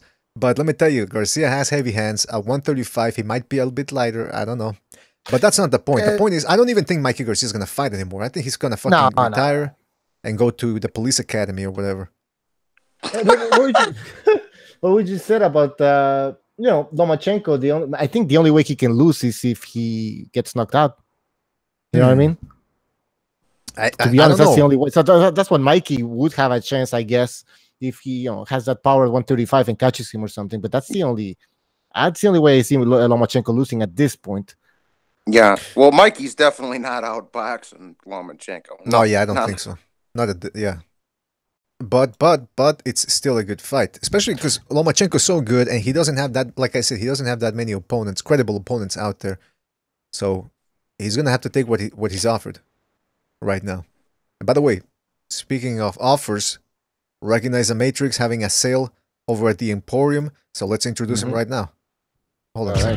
don't get fooled when they tell you that the crime rate is down in New York. Every time I watch the local news, they're always talking about, well, there was a stabbing here, there was a stabbing there, there was a shooting there, but the crime is down. All right. Recognize, are you there? Yeah. Fantastic. I got a great deal. I got a great deal for the weekend. You always have great deals, don't you, man? Well, it's the weekend, so it's even it's even better. Well, listen, it's good to have you on board, especially because you got the apropos name, Recognize the Matrix. We do have The Matrix fighting today in a couple of hours. The broadcast is going to be starting at 8 p.m. on ESPN+. So we're taking predictions. And everybody, obviously, Johnny Boyd, Revolucion, they came up with their predictions. They're saying Lomachenko. Right. I don't think anybody's picking Crolla except maybe for his girlfriend or something. How do you see this fight ending? Well, his girlfriend, you're wrong about that. His girlfriend tweeted that she's picking Lomachenko to knock her boyfriend out. No, I mean, look, he should win this fight. That's basically, how I see it. I won't be surprised if he gets a stoppage, somewhere mid to late rounds, from just beating him up. So, he just, like Johnny Boy was saying, man, at this point, the only way I see Lomachenko losing is getting knocked out. And I think he has a pretty good chin, and I think this guy got a lot of fight in him, that it's not going to be that, to knock him out, it's not going to be that easy. Unless he goes up in weight and he's like fighting out of it. He's clearly fighting out of his weight class. Mm-hmm. Well, that's like, imagine him fighting Spence. Spence would have had to knock him out. Right? Like, even as good as Spence fought this kid, Mikey Garcia, I think that Spence would have had to, been forced to just knock him out because he would have not got away with just jabbing, and that's all he was going to do with the whole fight. So he has to take him out because already he lost a little bit of points. I'm talking about Lomachenko in his last fight where he couldn't stop Pedraza while Tank Davis did. So you think he's in a lose-lose situation right now? Well, look, I look at it a little different. I thought that Pedraza was in sort of survival mode, and it's kind of hard to knock out a guy that, he got pretty decent skills, and then on top of that, he's basically trying not to get knocked out. Right. Earlier on, it was competitive, so I thought that he was trying to make a fight of it, but then as the fight went on, he was trying to survive. But yeah, to answer your question, I think that he has to knock out Crolla. Although I don't really see Lomachenko as a knockout artist.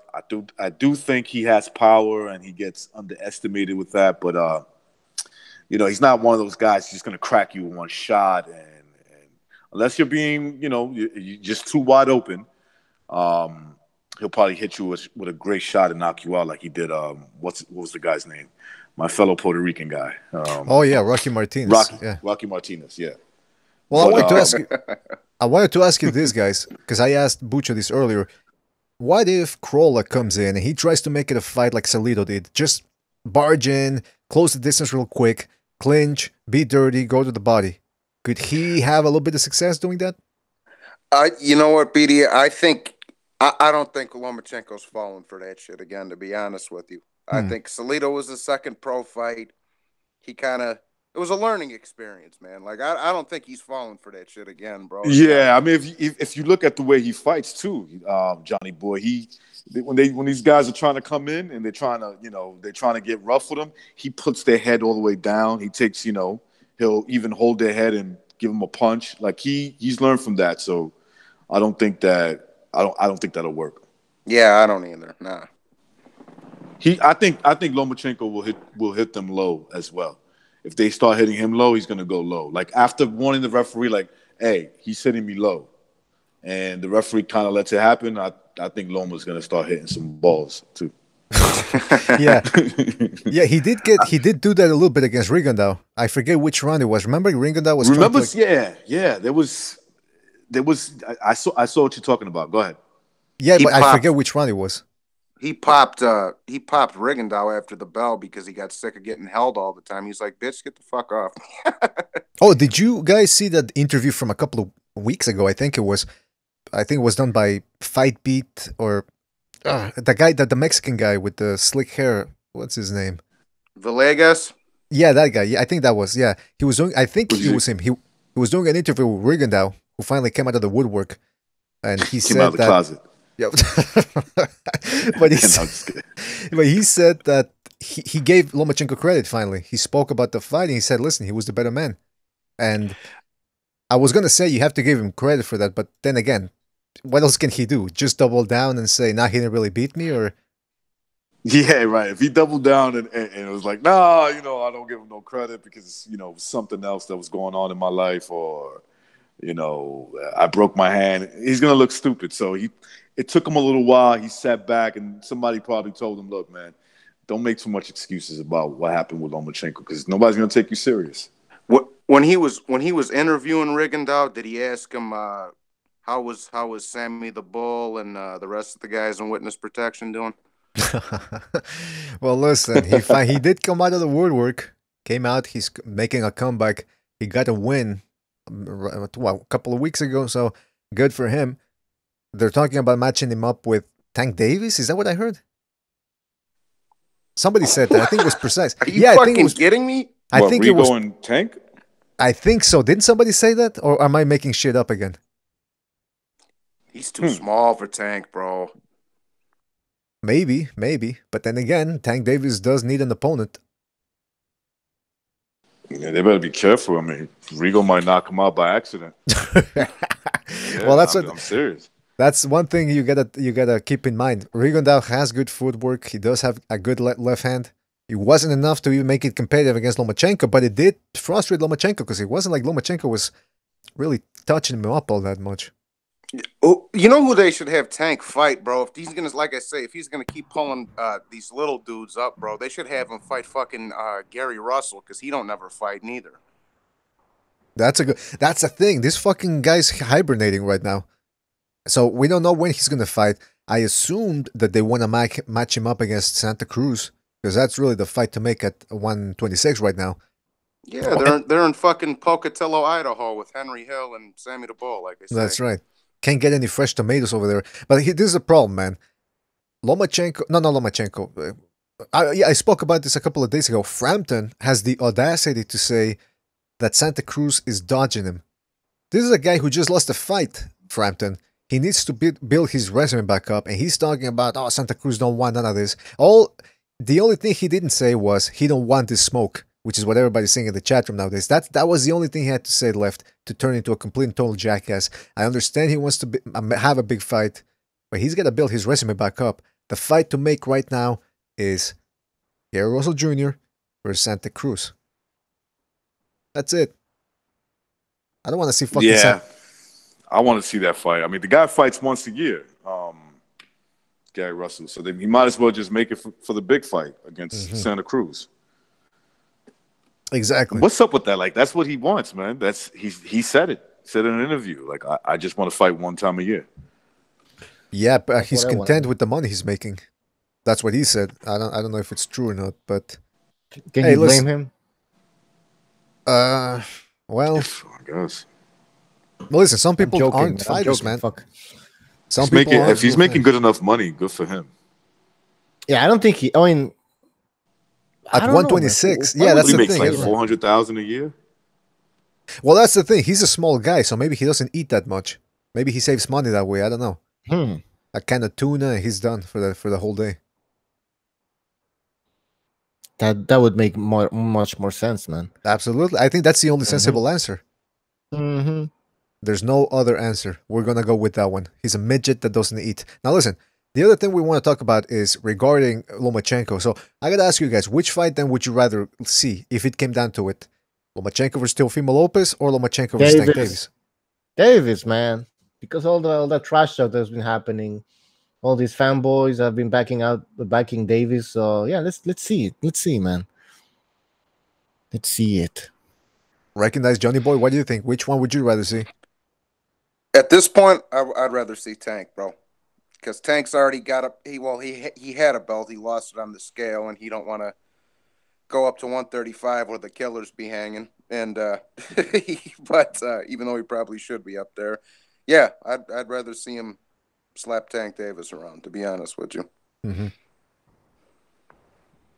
And I guess Recognize can't answer right now because he's in a Either he's in the bodega. I think there's a buyer. Yeah, I think there's a buyer. That's the thing. Or maybe it's the maybe it's the FBI or something finally breaking up his ring. Listen, the point is this. I wonder how many knives Recognize has. Well, he's Puerto Rican. I got a lot. Yeah, I definitely got a lot. I got quite a few. Well, you can't carry a weapon over in New York, right? Dude, you can't carry anything out here. First of all, New York is a police state. You know, you can't. Shit. I mean, there's still ways to do it, but like you better not be flashing it. Right. Not like the good old days in the '90s, we could just pull it out. What's up, motherfucker? Well, listen. No matter what happens over there, it's never gonna be as bad as Canada. Oh, you guys got a problem. It's like that scene in Mean Streets after they get into a fight in the bar, and then the cops come in, and he says he sees a little fucking pin or something. He goes, "What are you doing with this knife, officer? That's not a knife. No, this is a knife." And it's like, oh fuck, that's what it is like over here in Canada, man. I just watched that shit a couple of days ago. BDA. I haven't seen it in forever. Well, you call those girls skanks? I mean, I fucked the quote up. It's the opposite. You call those skanks girls? Yes. I really fucked that. I really fucked that quote up. You call that a knife? This is a knife. Okay, I don't know why I heard you pull your cock out when you said that. I heard the zipper open and everything. Anyway, I think you imagined that. Yeah, maybe I imagined. That's why I'm sweating over here. Listen, the point is this. Enough cock talk for one show, right? I have a question for everybody in the chat and the panel. Does Lomachenko have to impress in this fight? Does he have to stop this guy since the odds are like 100 to 1? Shit. 100 to 1, really? That's what somebody said. That's what Johnny Boy said, I think, no? Or Revolucion. Anyways, the guy has no shot at all. Yeah, I mean, the perception is he's got to knock him out, right? Like that's, but you know, let's say like this guy like literally fucking runs for his life, and the referee lets him get away with it, like saying, "If you keep doing this, I'm going to stop it." Yeah, people are still gonna say, "Well, he didn't knock him out. That other guy knocked him out. Whatever that guy's name was, that knocked him out early in his career." But yeah, he has to knock him out in terms of public opinion. But in my opinion, people in the chat are getting mad at me. They're saying like about my question. They're like, "Who cares?" Jesus Christ, man. You know, guy's running for his life and he doesn't knock him out. Are you gonna blame him for that? I will. Yeah, it's true. You know what, Bucho? I said this in that fucking video I made, bro. Like, I want to see. I ain't got nothing against Crolla. If he comes over, I'll make him a plate of mastacholi. But if he fucking, but if I'd like to see Lomachenko just do a fucking job on him just to shut these dudes the fuck up, bro. That's just me. I ain't got nothing against Crolla, but that Yeah, because you know, if he goes 12 rounds, they're gonna use that against Lomachenko, right? Like, he can knock out of him. Yeah, exactly, Bucho. Exactly. Listen, if he stumbles during his ring walk, they're gonna say he's shot. They're gonna just look for anything to discredit him. So my thing is this: it's true. You guys are right. He has to fucking look impressive. He has to stop Crolla. He has to stop him. He has to do better than Linares did, because we saw what happened against fucking Pedraza. Yeah, like New Day in the chat room is saying, some of you guys are, or Crolla? Yeah, some of you, it's Crolla. It's Crolla, not Corolla. Crolla. It's like some people were calling. Remember when you kept calling Holly Holmes? It's like, what is she, a chola? I don't know, man. She's a chola or something. Yeah. Anyway, how much more? New Day says Crolla is a former world champion, not like Bom Ocampo. Remember? Oh, jeez, Ocampo, man. That fight was a fucking joke. What are you talking about? He was undefeated. He was young. He was gonna test Spence. What did X said? He was a Mexican assassin. He called him something like that. X was on point in that prediction. Yeah. He said nobody wanted to fight him except Errol Spence. By the way, Michael Popow in the chat room asks, "Are you going to show us the fight?" No, we're not going to show you the fight. Come on, man. It's you think Come on, man. we're going to show the fight live on They YouTube? ask you questions that will shut you down. Yeah. Like, are you gonna show? Are you? And after the fight, yeah, we're gonna be showing porn. Like, yeah, there we go. Are you showing Rocco Siffredi the fucking marathon? No.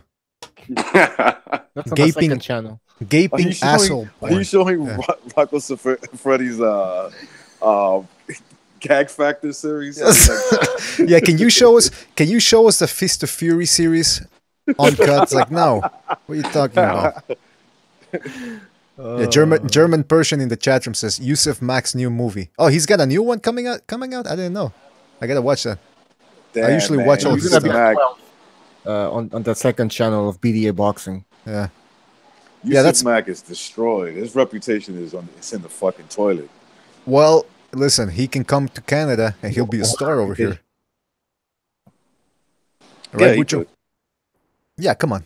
And by the way, New Day in the chat room says, "Are you gonna show porn? Cameron porn? Is he all right? By the way, because he said he was in the hospital. I don't know if he was bullshitting or not. I don't know if he was sick. He has a cold. He has like this, and then he starts to freak out because he thinks he might have HIV. It's like, what the fuck? Oh, I saw a message from him. That's because he'd be out clubbing and shit all the time. Yeah, he's always drinking. That's what it is. He's probably maybe this is a sign that he needs to chill out. Chill out. I'm gonna send him a private message and see if he's doing all right. Because he said he was shitting blood, so that's never a good sign. Yeah, that's what I saw too. I saw the same thing. I was like, oh man. Wait, hold on. I gotta get this right. Did he shit blood or he spit blood? I forget. I think he's spitting. He said something about spitting out blood and. Oh, okay. Because I always confuse both of those things, and that gets me in trouble with the women when they say spit in my face and I do something else. Oof. Anyway, listen. The point is this. You know, BDA, sometimes I get it confused. I stick my dick in my coke and my razor and my hookers. You know what I'm saying? You know what happened to me the other day? I woke up, I was in a bordello, and there was a dead hooker next to me. And there was a lawyer talking to me, telling me he was going to make everything all right if I stopped pressuring the mafia. And I said, all right, yeah. I said, you know what? Tom Hagen came in and talked to you? Tom Hagen. You know, they asked me, do you know Corleone? And I said, yeah, sure. Why not? One of my uncles, one of my uncles, BDA, is a big time lawyer over here. my dad, he's my dad's cousin. Dad always calls him Tom Hagen. It's just funny as hell. And by the way, there's a guy in the chat room saying, why are you guys talking about male porn stars? Well, why not? He says, talk about female ones. Fuck that. That's not fun. Which female's one? Like, let's see. Which one's the one that you slept with? Recognize? I slept with a few. Oh, yeah. What's the names, man? Cherokee Diaz.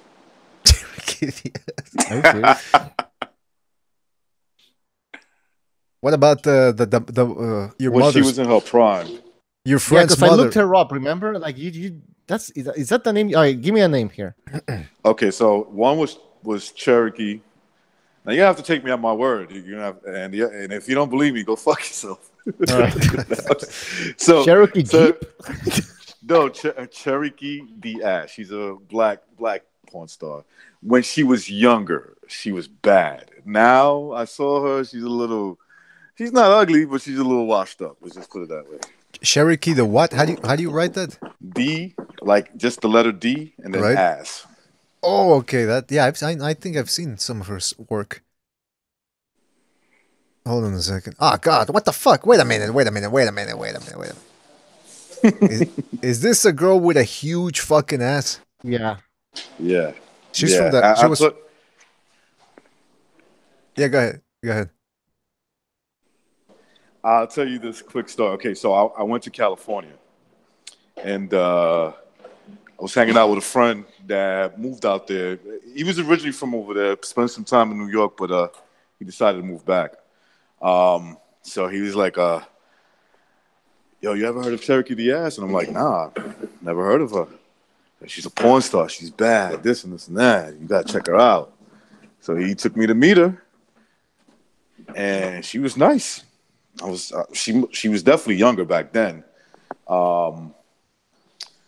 and yeah, I banged it out.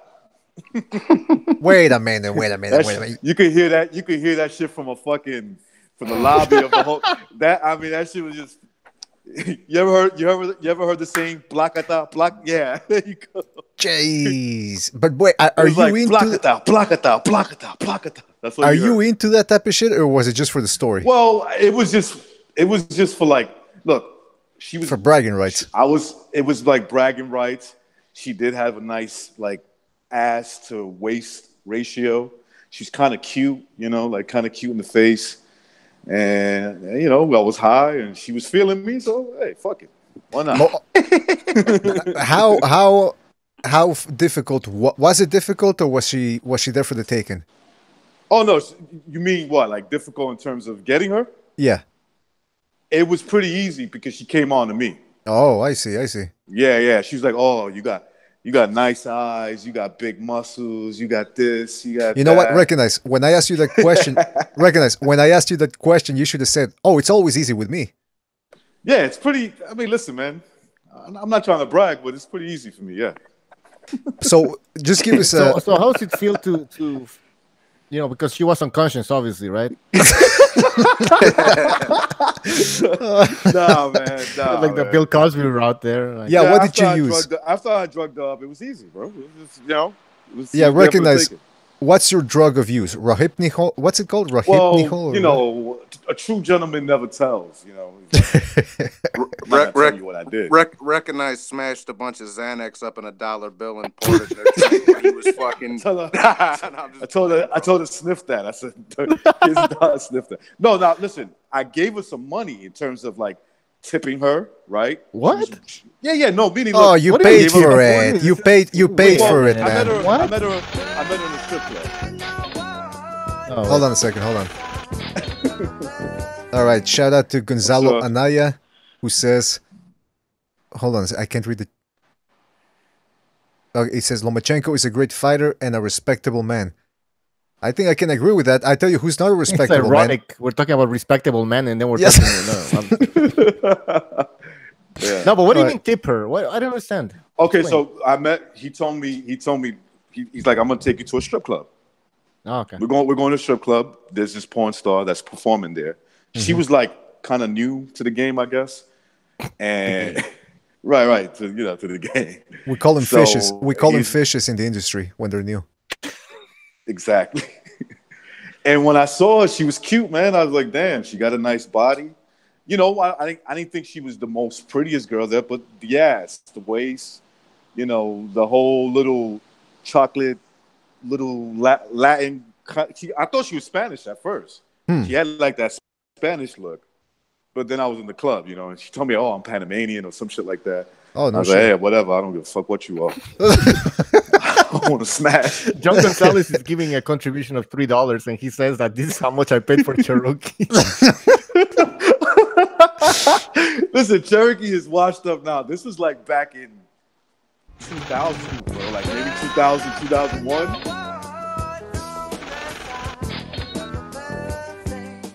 All right, so there's John Gonzalez. Shout out to John Gonzalez for that comment. And there was another one I banged. Her name was Gina something. I just don't remember her last name. Was it she Gina? She was a porn star. It's gonna be difficult. She looked like a white girl, but she was actually Puerto Rican. Was it Gina? Oh fuck, what's her name? Something. She had big boobs and a big butt too. Was she blonde? Blonde hair. She had blonde hair. No shit. But it Gina was like West? dyed. It was dyed. No, I know who Recognizes talking about. Gina Lynn, bro. There you go. Yeah, Gina Lynn. No shit. Yeah. Gina Lynn. What the you? Okay, now my respect has gone up. My respect for you has gone up because was that? I hit that.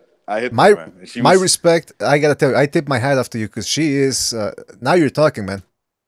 Yeah, that was a nice one. How did you? Yeah. How did you get that? How did you get that? I know people. Come on, man. Damn.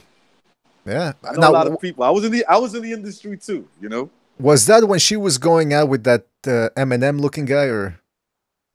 I don't even know who she was. Honestly, all I know was she was in town And, you know, I used to frequent a certain club, and I got introduced, and, you know, she said, well, if you give me this, I'll give you that. Wait, that kind of thing. Was it a certain club in a certain meatpacking district where there were celebrities there and shit like that? Well, it's okay. If the meatpacking district, if you just keep going more north, that's where she was at. She was in on the Upper West Side, at a club called Hustlers. Okay, keep going. Hustlers. And yeah, Hustlers. And so she was performing there, and like I said, I know people, and they were like, "Yo," they knew that was my thing back then. And what, pussy? Like, did you tip her? Of course. Now, but hold on a second. You intimated that you were going to give her something and she was going to give you back. We're not talking exactly just money, right? We're talking about that other certain thing that makes women just light up. Oh yeah. If you got that too, that'll be even better.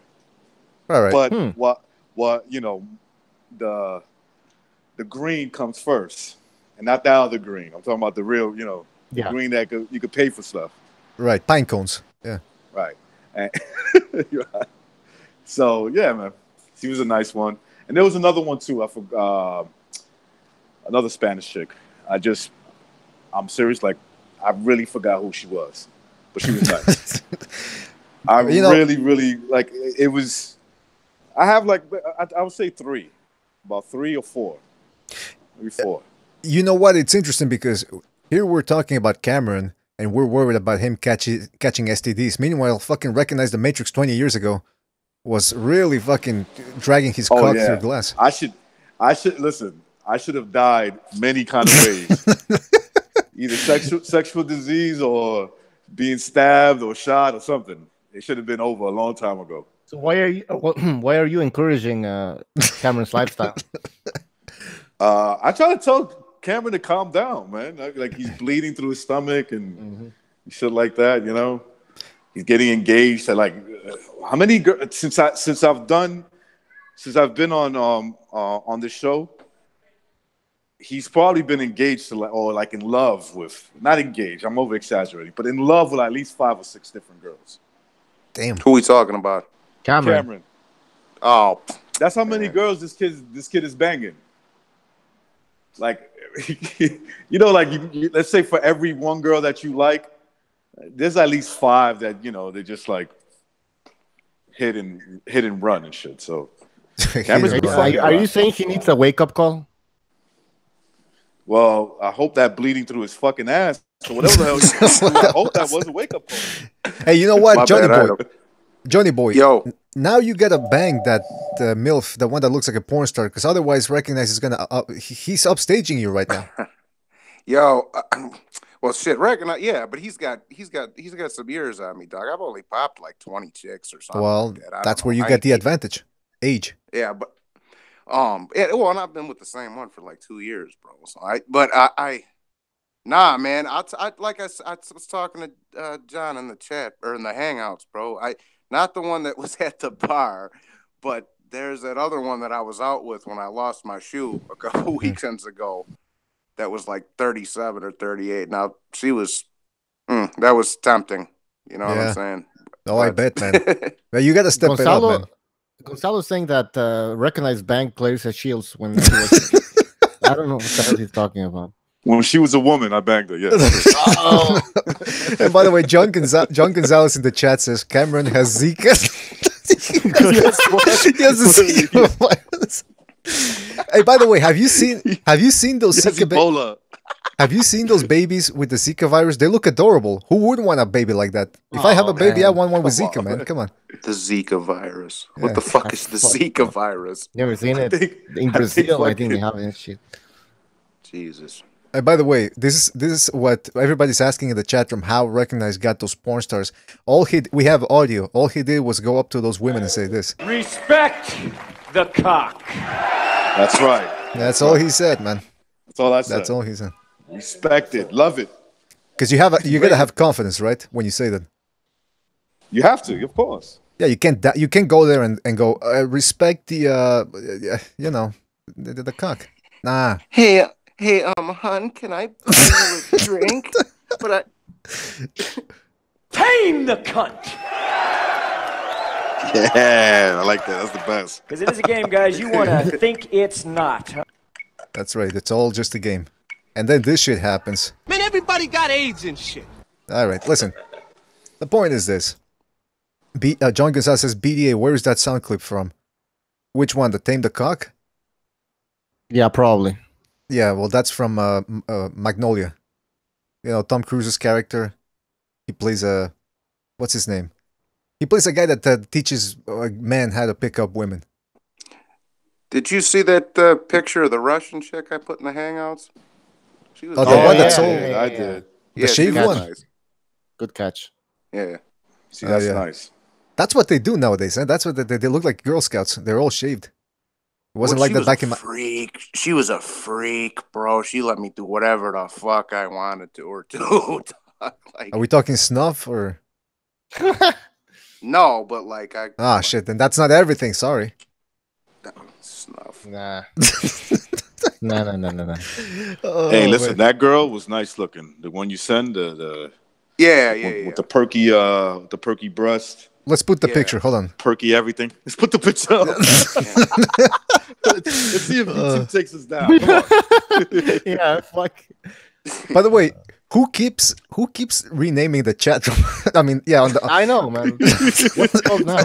It was not, dude. It was named which wallet is yours for like a month. It's the one that says bad motherfucker on it. So then I just renamed it Anthony's one hair away from owning all of Jersey, or one cunt hair away from owning. No, wait. Yeah, somebody named it before the 33 million, remember? That's what it's named now, no? Now it's named I Ages. put up the 32 million is fake. Oh yeah, 30 million. That's how you're going. AJ's 32 million is fake. That made me want to become an LDBC member. That big lie of the 32 million. I knew you would get it. Like I had to put it up. I said, let me see if they remember this fucking conversation. That conversation went. I mean, the guy was polite and all, but man, come on. He was fine. He's just that. Listen, you know what it is. He talks too much. He talks too much mainstream media talking points. Yeah. Yeah. Well, there was two things that got me about the kid, bro. First of all, he was saying Pacquiao and Broner was close, which it wasn't at all. That was first of all. Then he says, bro, well, no, black people can't be racist. Anybody can be racist. Anybody. Yeah. Bro. That's just being ignorant, dog. You know what I'm saying? He's like, oh, it has to do with power. If you don't have power, you can be racist. Like, what do you mean? That's why I wanted him to explain his position, but he didn't want to, man. So just anybody can be racist, just like anybody can like guacamole. Well, yeah. I don't care for the shit, but I don't. Yeah, exactly. It doesn't make sense, man. Yeah, that's what Recognize was all about. Like, he's like, well, if you're non-black and you go into a black neighborhood, what's gonna happen? Oh, no, when I went to Japan, and he knows it's true, bro, because he can't even, as a black person, he can't even walk into a black neighborhood at 12 o'clock at night. He couldn't deny it. He didn't even deny it. No, because he knows it's true. Yeah. So at that point, I realized, you know what? I told BDA, I'm done with the LDBC, man. I'm not gonna listen to them to see what the hell. Like, I'm just, that's it, man. No more LDBC talk. These people, the fact that the guy said that blacks can't be racist, that to me, I was like, all right, I'm wasting my fucking time here. I'm not gonna convince these people otherwise. There's no point in having a debate with them. They have another definition of racism. I don't want to get into. I'm sure you guys don't either. I don't want to get into a whole thing about it. But I ran into a certain one of them at the gas station the other day. Actually, after that happened. Oh, what'd you say? I ran into one of them at the gas station the other day. Ran into what, LDBC member or what? Yeah, I ain't gonna say who it is. I think Milwaukee. Yeah. Oh man. And I know it was him too from his fucking tattoos and what kind of whip he was driving and shit. So like, who's this? I'm sorry, I got. What are you talking about? It's the godfather of the LDBC. He didn't say shit neither. He's seen me too, bro. He didn't say a fucking word neither. Yeah. Listen, the guy's seen it. He's a scammer, man. He's just preaching Because he knows people are gonna listen and send him donations and shit. I mean, come on, bro. The kid was swole, but he was a little guy, man. I'm like, bro, this is gonna look like fucking Jerry Cooney versus Ken Norton, bro. If you want to get down, but you know. Wait. This you bumped heads with one of them? Yeah, nah, I just ran into one of them. I thought he was gonna say something, but he didn't. With the Godfather. He's a short dude, right? Yeah, a little guy. Yeah, a lot of these dudes, man. That's why I tell them, I'm like, when I get these threats, like these random threats from these weirdos that constantly change their names, I'm like, yo, if you know me, like, all right, I guarantee you, when they see me in person, it's gonna be like, oh shit, man, I didn't realize this dude was, you know, got some weight on him. They're gonna got some weight on him. Yeah. Yeah. Well, and see, the thing is, bro, like, you know, and I'm not like trying to make myself out to be a badass or nothing, but like people like from my neck of the woods, bro, will tell you, like, don't fuck with that guy. He's crazy, bro. That fucker will fucking kill you. like, don't you know what I'm saying? Like, come on, man. I ain't worried about nothing. Johnny Boy's insane. No, well, I'm just saying, like, it's not a good it's not a good reputation to have, but I do have it. You know what I'm saying? Listen, man, I tell you right now, like, if somebody comes and attacks me, that gives me I don't get into no fights anymore. I'm way too old for that, and I got way too much to lose to be getting to. But if somebody attacks me, oh, that's like heaven. Yeah, that's didn't like you heaven, say? because then I'm gonna destroy that dude. Even when he's on the floor screaming for, like, please let me, like, just stop. I'm gonna keep hitting him. I'm gonna put hands and feet, not just my fists. I'm gonna use my feet too. You sound like a perfectly balanced individual.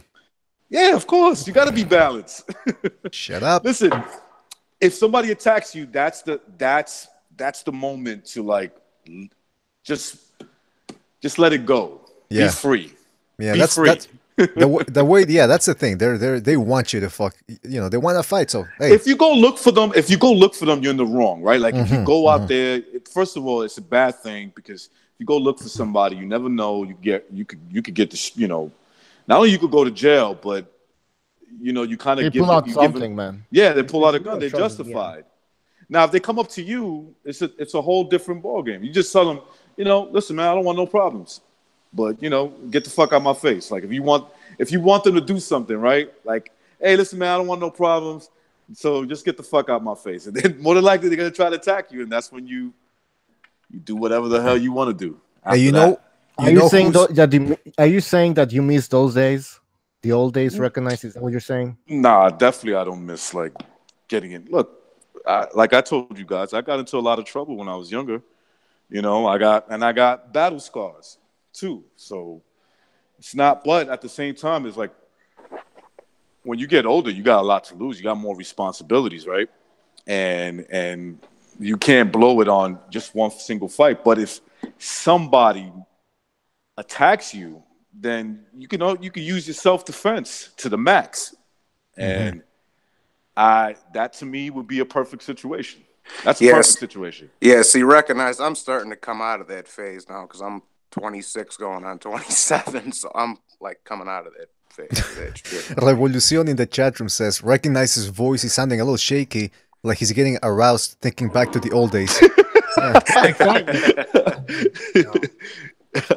No, I'm actually working. I'm working and talking to you.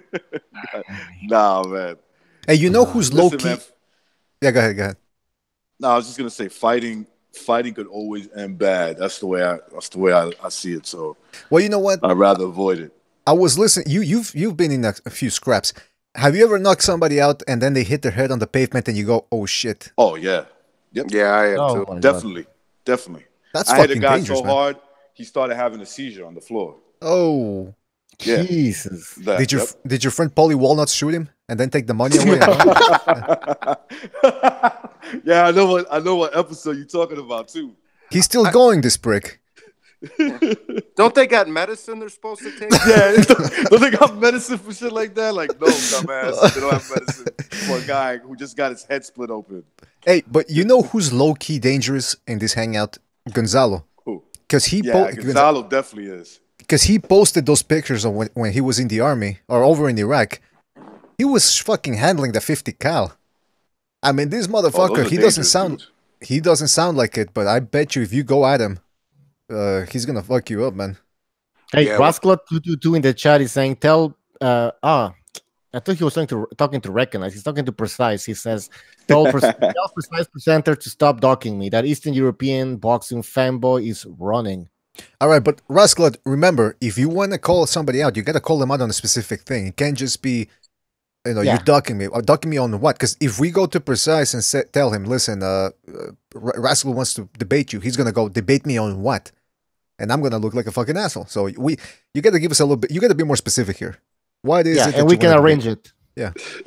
Rasclot is always talking about he wants to battle everybody. Well, he's not playing around, man. He's always angry, man. Yeah. He's full of energy. Cool, he's cool, but he wants to debate. Like he wants to, that's the thing he likes to do. I don't mind, man. I encourage this type of behavior, actually. But like I said, that kid is a monster. You got to see him do, like, he does pull-ups. So I watch his videos because I grew up doing that shit, doing pull-ups all my life. But the way he does them, man, holy shit. I mean, he just does pull-ups all day. That's all he does. That's what you're supposed to do, man. That's what you're supposed to do, man. Fuck that lifting weights. I mean, if you do certain, if you do certain lifting exercises, good. But it should all be calisthenics, man.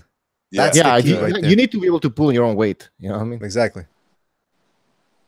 I was watching that video one time from a couple of years ago, back when Overeem was super jacked. And he was with a couple of other kickboxers, and they were doing pull-ups. And you know that pull-up where you pull yourself over after you pull up, and then you pull yourself up to the bar, and he could do it. He was too fucking big. Now I'm not saying, look, listen, would I want to be bigger? Sure, absolutely, man. The bigger you are, the more dangerous. But when you're that big, that shit just doesn't fucking work, man. You shouldn't be too big to the point where you start losing mobility, like in terms of your arms, like how you swing your arms. Like I think you should always.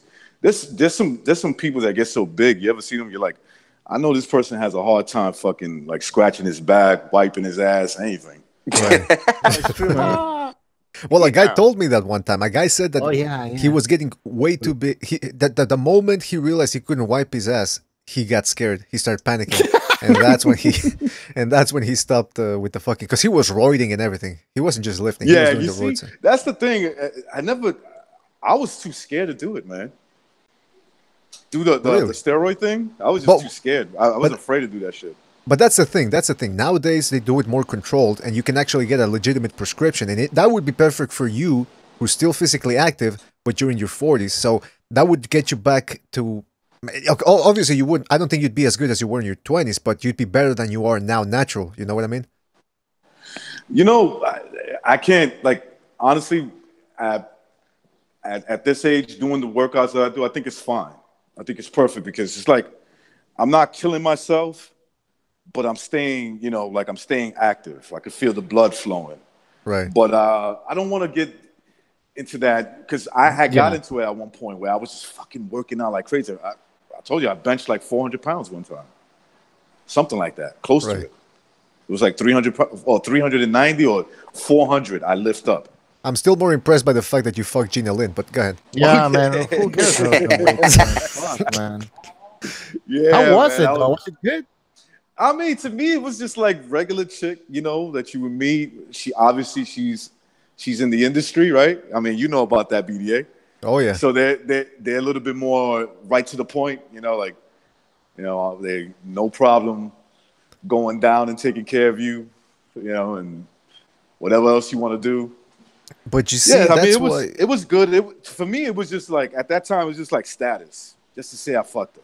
Right. Yeah. It's just like, man, I just want. But when I really looked at it, I was like, man, I've had girls that are just as good looking as her. Yeah, that's the thing. I'm not gonna say every girl, but there was a lot of girls that I've met, and that's the thing. All these girls are short, man. Like when you see them in person, Cherokee Diaz, right? People, I be telling them, I'm like, nah, she's a shorty. She's short. They're like, nah, she looks like a big girl. I'm like, nah, bro. She was like up to my chest. Yeah, she was like literally up to my chest, like 5'2", 5'3", some shit like that. That's the thing. The little ones get the job done though, bro. You can flip them bitches all over. Oh yeah, Johnny boy, I took Cherokee and I picked up with one hand. Jeez. Like one hand. I just put it over my shoulder and I said, all right, Yeah. you're mine now. Yeah. Yeah, but that's the thing. A lot of people, that's the misconception when they look at porn stars. First of all, when they're doing the porn thing, they're not putting everything into it. Unless they're fucking a Rocco Siffredi or a BDA. I mean, like somebody else. Yeah, BDA, you can tell them the truth. Go ahead. Well, no. But here's the thing. I don't know about you guys, but when you get a porn star and then it can happen when the expectations are so fucking high. I'll give you an example. When Berchelt was going to fight Miura, my expectations were so fucking high. The fact that Berchelt decided to box like an asshole, I really felt left down. So some of these guys, they get this image that, oh, this porn star, she's gonna rock my world. She's just a woman. It's just because she's a porn star doesn't mean she's gonna go all out. Now, the women, you gotta find the sweet spot. The woman that's not horrible looking, but that's got enough low self-esteem to just go all out like a fucking pig. That's what you're gonna go out with. Yeah. The one Those that's like are the a women. 6 or a 7 BDA. Yeah. Yes. Yeah. Even the 5. You could get just dim the lights a little bit. You be all right, trust me. As in the chat room says, plot twist. Recognize is 5'4". 5'4". I mean, 5'2". Yeah. I told you that fucking chick that I banged that was in the Marines or whatever. She's like the fucking body was on point, but her face was just Oh, really? And I fucking bro, and I kept losing. I was kind of drunk, and I kept losing my Woody, and she got all pissed off, threw me out of the house, bro. And she was like, I was like, yeah, and she said something, and I was like, yeah, well, I should have fucking Walgreen bagged your fucking head or something. When I was on the way out the door. Yeah, it doesn't help that you're drunk as well, right? Fuck. Not a good idea. Yeah, but Johnny boy, what did she have short hair, or was it the face that was making you lose your? Nah, it was the face, bro. It wasn't the hair. No, it was just. Yeah, some girls' face could be atrocious. Oh, yeah, man, bro. yeah. Like the ass and the titties and everything was on point, bro. But the face was just nah. Didn't she give you a pep talk or something? Like, come on, soldier, put it up, soldier. She was a Marine, you said, right? I don't fuck it though. What stupid. I don't know. I was fucking halfway drunk, like I say. My boy was in the other bedroom smashing her friend, and then they heard this commotion. We got thrown. He's like, Johnny, what the fuck? He's fucking my night up and shit. I'm like, bruh, I ain't throw us out. This goofy bitch threw us out. Well, I don't know about you guys. I don't like girls that are too pretty, too dialed up. And in terms of like sex, they just seem like they're always a disappointment. Well, that's what I'm saying. Is you gotta find that's the golden. What's it called? The Rosetta Stone, or not the Rosetta Stone, but the Holy Grail is when you can find yourself a woman that's a 9, 10, and who can also bang like she's a 2. Those are that's the best. Yeah. Or you know what? That's the ones you marry. Yeah, you can't have a pretty one that just lays there like a fucking 2x4 for Christ's sake. Yeah. Well, unless dead fish. Unless you're John Gonzalez, Johnny boy, German person is asking: was she just ugly, or was she like Clarissa Shields ugly? Nah, that's just oh man. You know what, bro? It was. I think it was just more or less because the one I was fucking around with before that, bro, was just like so much better looking, and plus I was drunk, and plus her fucking face looked like a fucking beat up hamburger, so you know. Oh jeez, no, was that I'm bad? Just Huh? kidding. She wasn't that bad. No, she wasn't no fucking Clarissa Shields. Hell no, bro. Then what the fuck happened, man? Are you gay? Is that what's going on? Are you gay? That's what you're saying, man? Say what? Oh no! Come on, are you a no, fanoik? bro. I was drunk. I kept losing my heart on, bro. What the fuck? Are you a fanoik? No, that sometimes that just happens. I don't know about you guys. Well, especially we are drunk, man. Faggot. Yeah, that's why I realized that getting too drunk is not the move, and is not the move for the girl too. Depending on the girl, though, but some girls, you're gonna get a dead fish. Have you had a hot girl start puking? Yes. I did. Yeah, I gagged her a little too much, and I was like, "Oh, fuck." Yeah, see, yeah, recognize the face wasn't there, and she was a dead fish, and I was drunk, bro. Like, oh yeah, that'll definitely do it. It's like, yeah, bro. Like, come on, man. Yeah, that doesn't help at all. I actually one time like got up and left the girl's house because she was terrible. Like I said, shit. Listen, sweetheart, I gotta go. She's like, excuse me? I was like, yep, I gotta go. And she was like look wise, she was hot, but dead fish, bro. Whoa, hold on. We gotta back up. When you left, did you make up an excuse and say, listen, I'm expecting an overseas call or something, or you just left? No, I just left. I couldn't even think of anything. And then I'm like trying to call like one of my freaky chicks. Right. That, you know, and then fucking none of them were available that day. I was like, this is a bitch. Now I'm gonna have to go home and fuck my ex-wife. Oh, I thought you were gonna say you were gonna fuck your sock or something. Listen, this has been a very interesting conversation. I gotta tell you, people in the chat. I know, but the newbies in the chat room, they think this is just a boxing show, and they go, "Come on, talk boxing." Yeah. Sorry, give us your Lomachenko Crolla prediction. Yes, Crolla prediction.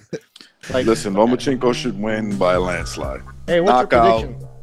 All right, I'll say ninth. I'll say 8th round TKO. He already gave us a prediction. Say he knocks him out. What was his prediction, BDA? He just said it. No, before. All right, whatever. Yeah, recognize. So next time Bucho asks you a dumb question, just set him straight, man. Revolucion, Lomachenko wins 6th round. Johnny Boy, Lomachenko wins 10th. Recognize 8th. BDA. I'm gonna, you know what? Fuck. I'm gonna say stoppage. That's the safe. That's no, fuck, man. Pick a round. All right, I'm gonna go with 8th round TKO. All right, and I'm gonna go with 9th.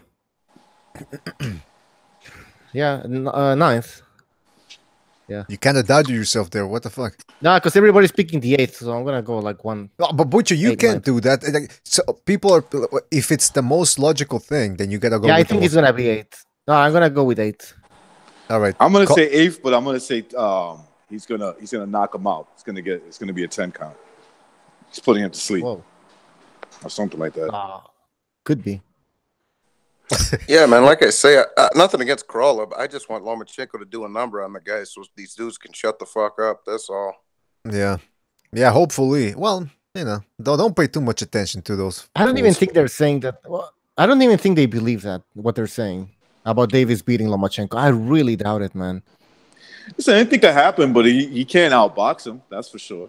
No, exactly. That's what I told BDA. Like, listen, if Lomachenko loses, it's because he gets fucking tagged. He gets knocked out or something. Yeah. But he's not. He can't outbox. No. Nah. Hey, by the way, that's what I was asking Butcher. Who has the best claim to usurp Lomachenko on top of the pound for pound list? Who has the perfect claim to be above him? You saying? Well, not like who's on his way. A couple of more. What? It's a bunch of background noise. Oh yeah, I just got some more tools and stuff like that I got to take care of. A new shipment of DVDs, right? Yeah, I just got a new shipment of DVDs. I'm gonna chop them up and see if I could double my profit double line. what I spend. Yeah. That's right.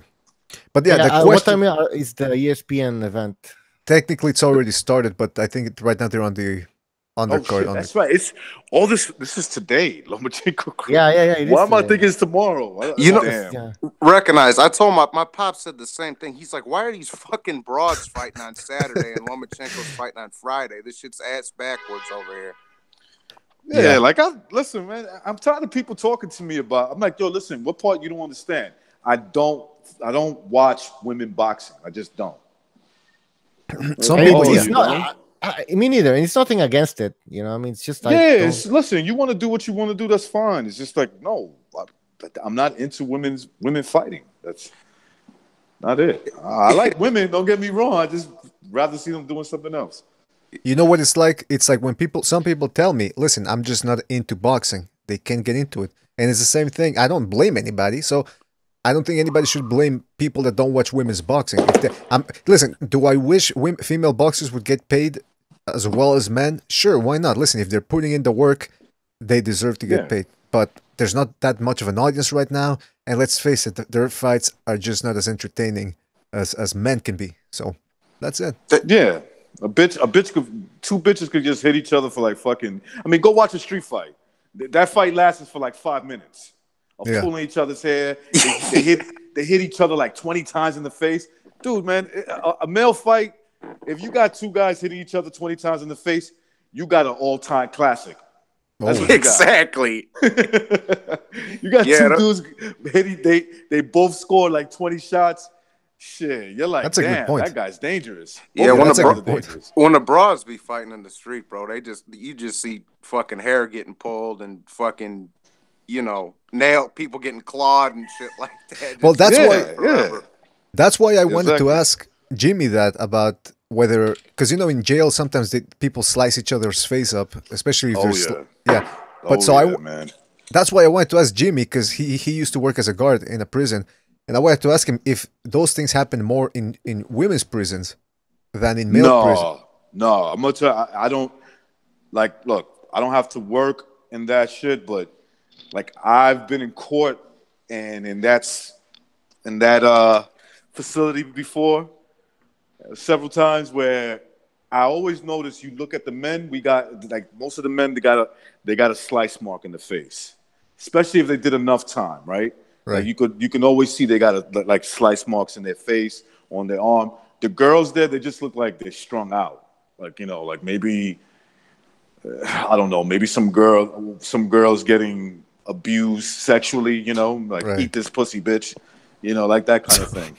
But that's the thing. That's the reason why I brought that up is because women tend to go, especially the ugly ones, when they fight a pretty looking girl, they try at their darnest to fuck their face up, and like Jimmy said, that might be ingrained in their psychology, just like lions. Well, that's a good point, BDA, because if you watch some of the build up to this fight, Shields and Hammer, they attacked each other a lot. They attacked each other's looks a lot.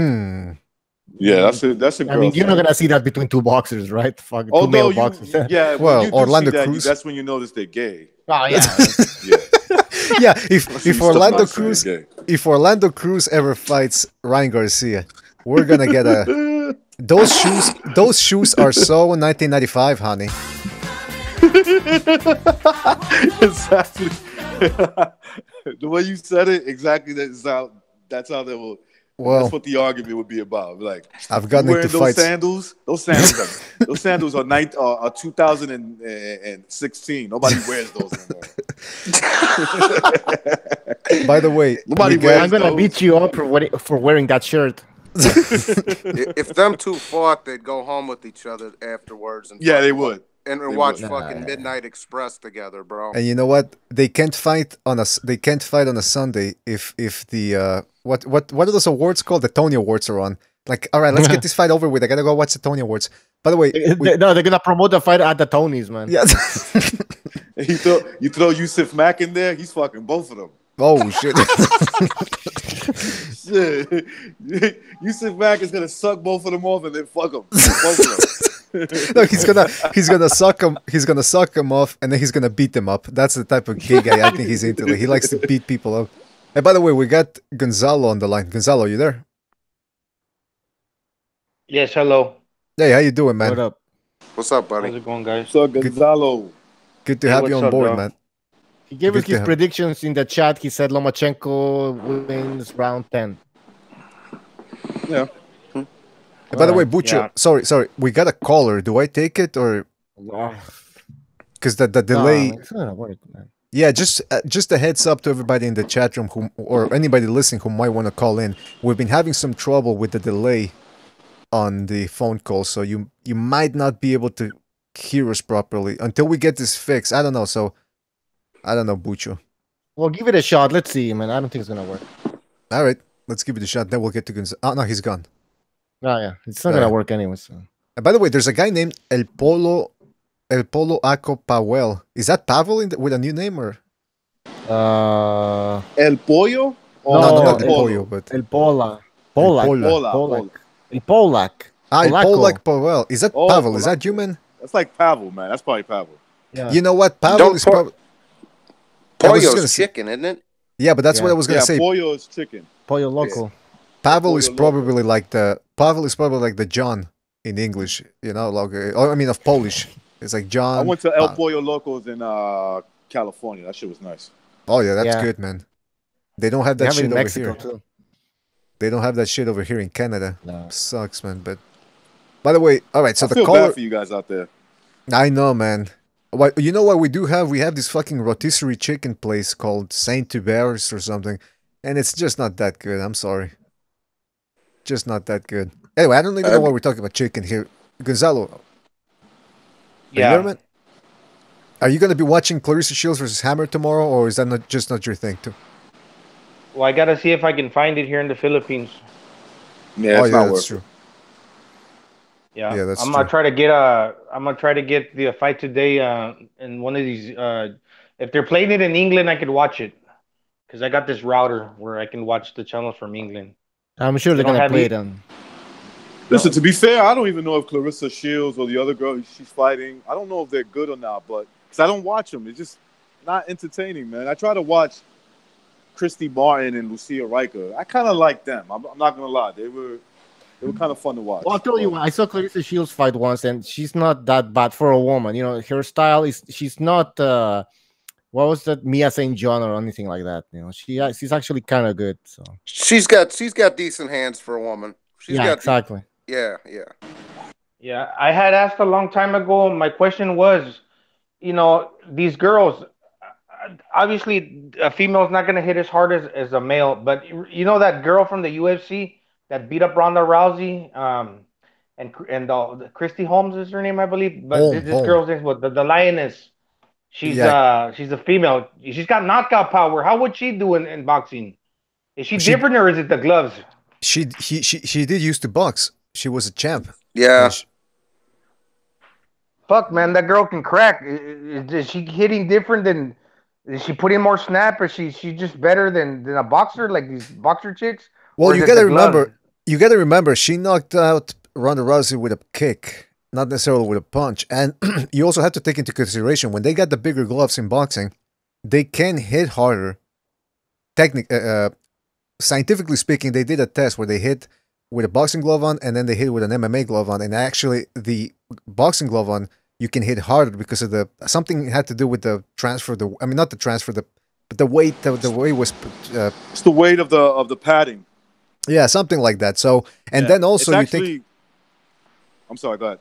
Well, just real quick. The last thing is that the way you can use the gloves for defense, you know, you can protect your chin better and all that. In MMA, they're not that great strikers all the time, and they're way more open. So that's why you get more knockouts in MMA.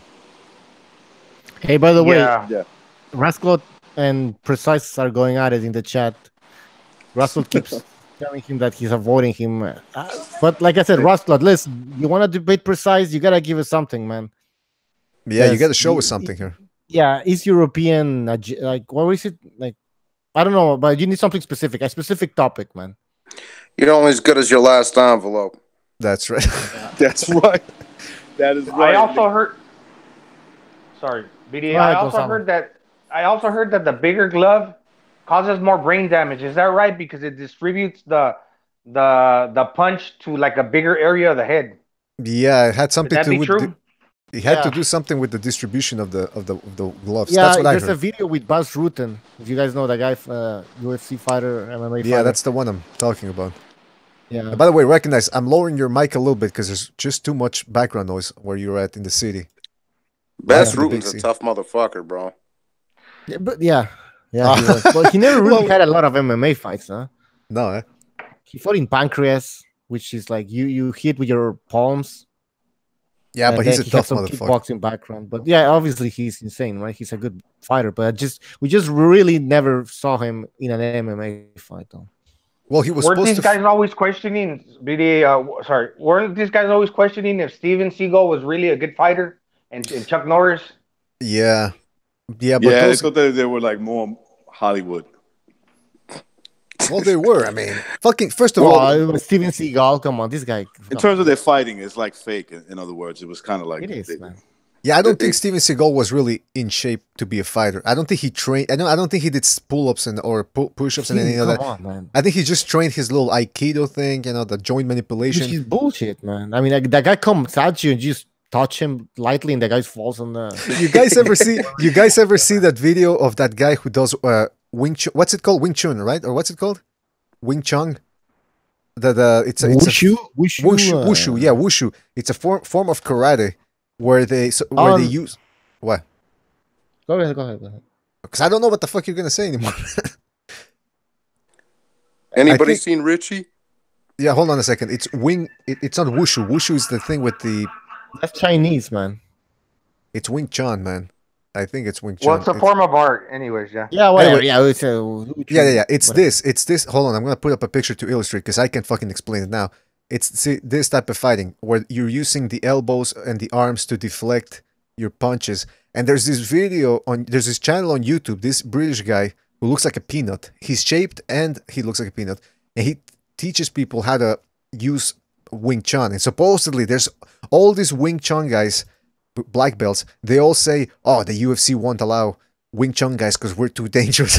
And they always talk about Wing Chun. And there's this guy on YouTube. You remember him, Bucho? He was teaching a guy a boxer, like, I could beat you easily, blah, blah, blah. And then he goes, all right. The boxer goes, what if I throw a left hook to the body? Okay, throw a left hook. And then he goes, and I would do this. Bah, bah, bah. And he just he slaps him in the face like this. Hold on. Let me put the picture up.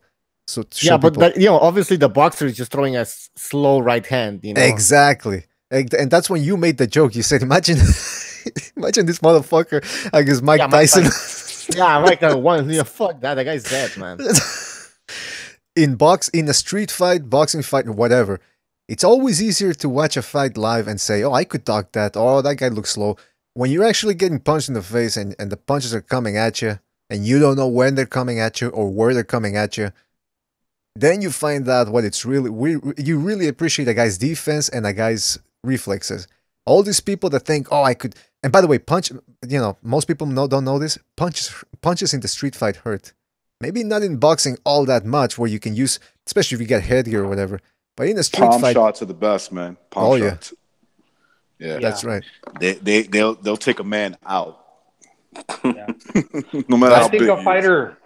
I think a fighter like Gennady Golovkin would do good on a street fight because he's just tough, and if he just hits you with a good punch, I mean, a puncher's got a better chance of landing the first punch against a striker MMA guy because he's more thorough, and he's just a tough guy. He'd be able to take, be strong enough. But if he got you first, Gennady Golovkin would have a good chance against anybody, even a bigger guy. And he could wrestle, so that's another good thing too.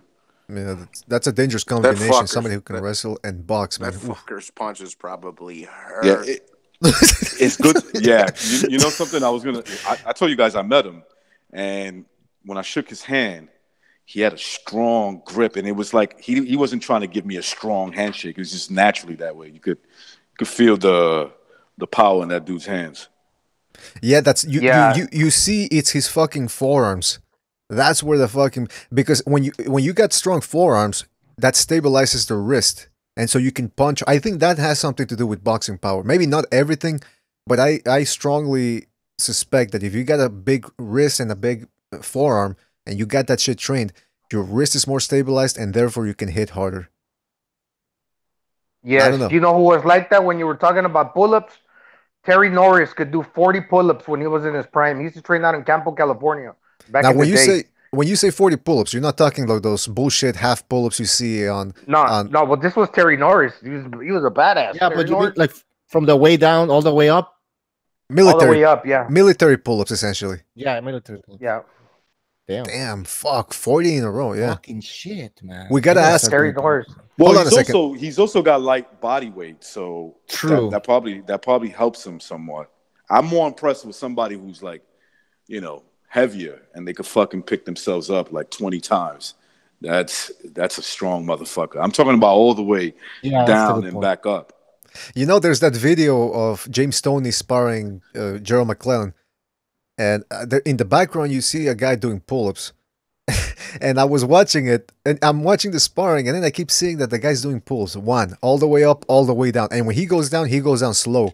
He's not letting himself drop. So he's going up, and then he goes down.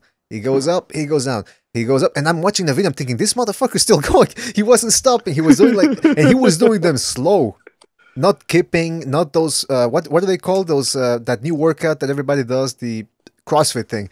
He wasn't doing those bullshit. Yeah, he wasn't doing those bullshit pull-ups where he's kipping and everything. Nah, man, he was doing real military on my count pull-ups. That's some hardcore shit, man. Yeah, you got to be fucking real strong. And by the way, I could do like 25 at my best. Like that's just 25 all the way, down and up. I can't do that shit now, but back then I could do it. Well, you get yourself on that TRT, you might be able to get there, man. That's why fucking BDA selling some shit, man. I think so. I think BDA is selling some stuff, yo. I'm trying to tell you something here. He's a businessman like me. That's right. Oh yeah. Street savvy. Street savvy. By the way, we gotta ask Boxing Style how many pull-ups he could do when he was in the service. 2. I'm pretty sure he's gonna say he was able to do 41. He probably could. He probably could do a lot because in the Marines. Sorry, in the Marines you do pull-ups. In the Army you do push-ups. They're not tested. I mean, you can still do them obviously, but they're not part of the exam. Oh really? Yeah. That's why you got no traps. That's why you got no traps. In every photo I see of you, Gonzalo, your traps are underdeveloped.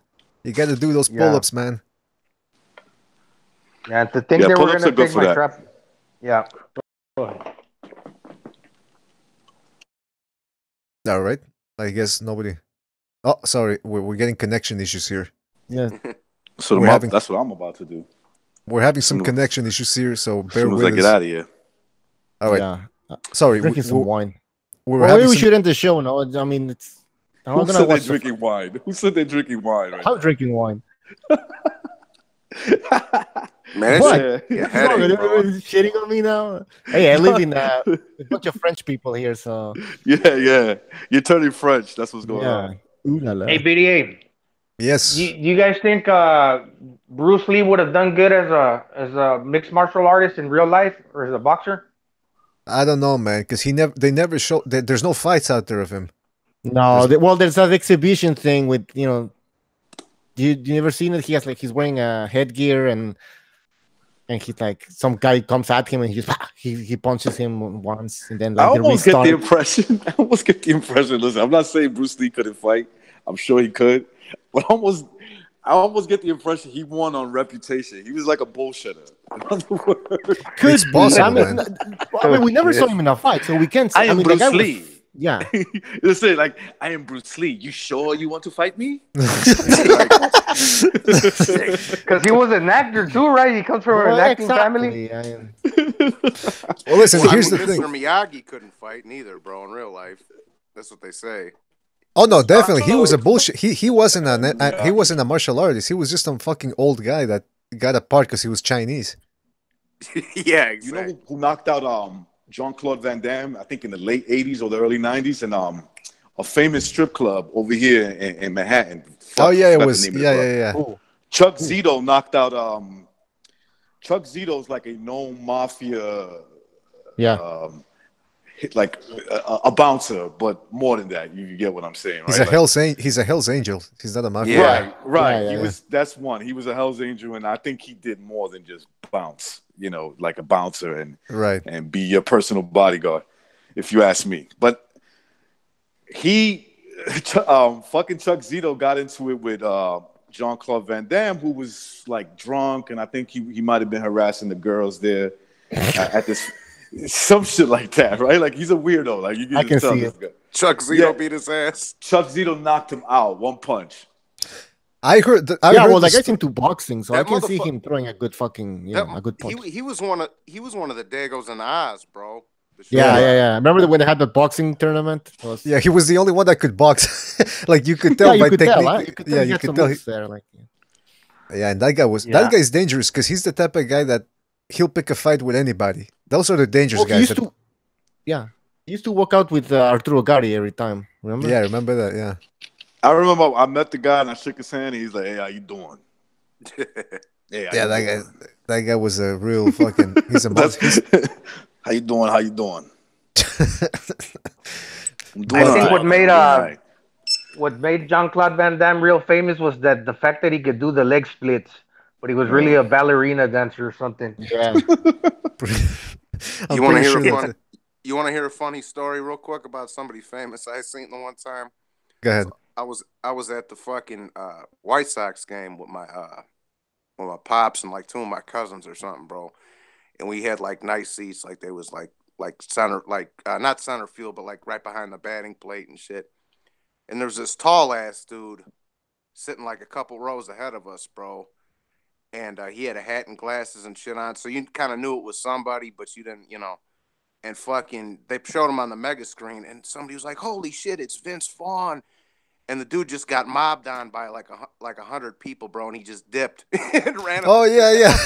Didn't you tell the story in the Hangouts too? I think. I don't know. That motherfucker's big, bro. He's like 6'6", dog. Vince Vaughn. He's a big boy. Yeah, you know something? I was looking at him. I was like, "Yo, that looks like a tall motherfucker." Yeah, he's a big dude, man. Before we continue, Chris K just donated. Shout out to Chris K. He says, "Have a ticket, waiting until traffic dies down to go." All right, Chris K, aka Undercover Asian. Shout out to him for his contribution. Undercover Asian. To the fight? I think so. I think that's what he's saying. Yeah, I heard that the fight didn't sell that well, though. It's in Staples Center. Yeah, apparently they weren't doing pretty good with us, and it kind of makes sense though, right? Because I wouldn't doubt it. I wouldn't doubt it that it's not doing all that good. Look, Lomachenko is not that big of a star yet in terms of like popularity, and everybody knows who he is. But he's that kind of guy, a casual boxing fan, like loving, somebody who knows fighting but doesn't follow the sport that well. They were not gonna go and see him fight, and they'll be like, "Oh shit!" Yeah. But I mean, if you're not really like Chris is going, right? Chris K in the chat saying, if I was in LA, I would go watch fucking Lomachenko. I mean, oh yeah, it's a lifetime kind of stuff. But who's he fighting, right? If you're a casual, why would you even fucking bother, man? Should have had that bitch in Chicago. Oh yeah. Yeah, they should have had that fight in Chi-Town. They got all the Polish and Ukrainians and Russians and Serbians and all that shit out here, bro. Yeah. I thought LA had a big Eastern European, or had a nice size Eastern European community, but maybe they don't. I don't know. They got Armenians. I have no idea. They have Armenians. That's about it. Oh yeah, they got boxing styles people. Yeah. That's right. And by the way, shout out to Michael Stott. Just contributed via the super chat, and he says, "What's the BDA schedule this weekend? Phone in." Yeah, that's the thing. We've been having trouble with the phones, so I wouldn't expect people. There's a delay for some reason from our end, or my end at least, to the people on the phone. So we're gonna have to put the kibosh on this one for today until I figure out what exactly the problem is. But by the way, all right, we got Johnny Gonzalo's prediction on the Lomachenko thing, and we got everybody's prediction. Yeah, I also got Precise, who said Lomachenko 12-round unanimous decision. Oh, and I think he said in the chat that Crolla looks pretty big and fit. Mm-hmm. So maybe that played a factor in his at the weigh-in, he looked a lot taller. Yeah. He looked a lot taller than 2 to 3 inches. I don't believe Lomachenko's really 5'7". No. I think he's 5'6", man.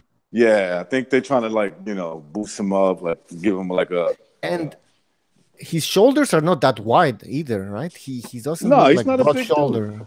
No, he's a small guy. Yeah. He's probably an average to, on the smaller side, 135 pounder. You think he's taller than Cherokee Diaz, or? I don't know. I bet think he fits in her ass.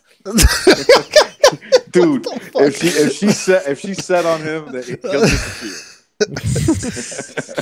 Hey, by the way, do you think Manny Pacquiao, because I'm seeing the Manny Pacquiao picture on Gonzalo's photo, do you think Manny Pacquiao fucks quick, and is that a good thing for a woman? Like, do you think he comes quick is what I'm asking? It could be. Sometimes when you start working it real fast, they go crazy and shit. Maybe he does the sound. Yeah, he does the sound like when he hits the punching bag. He goes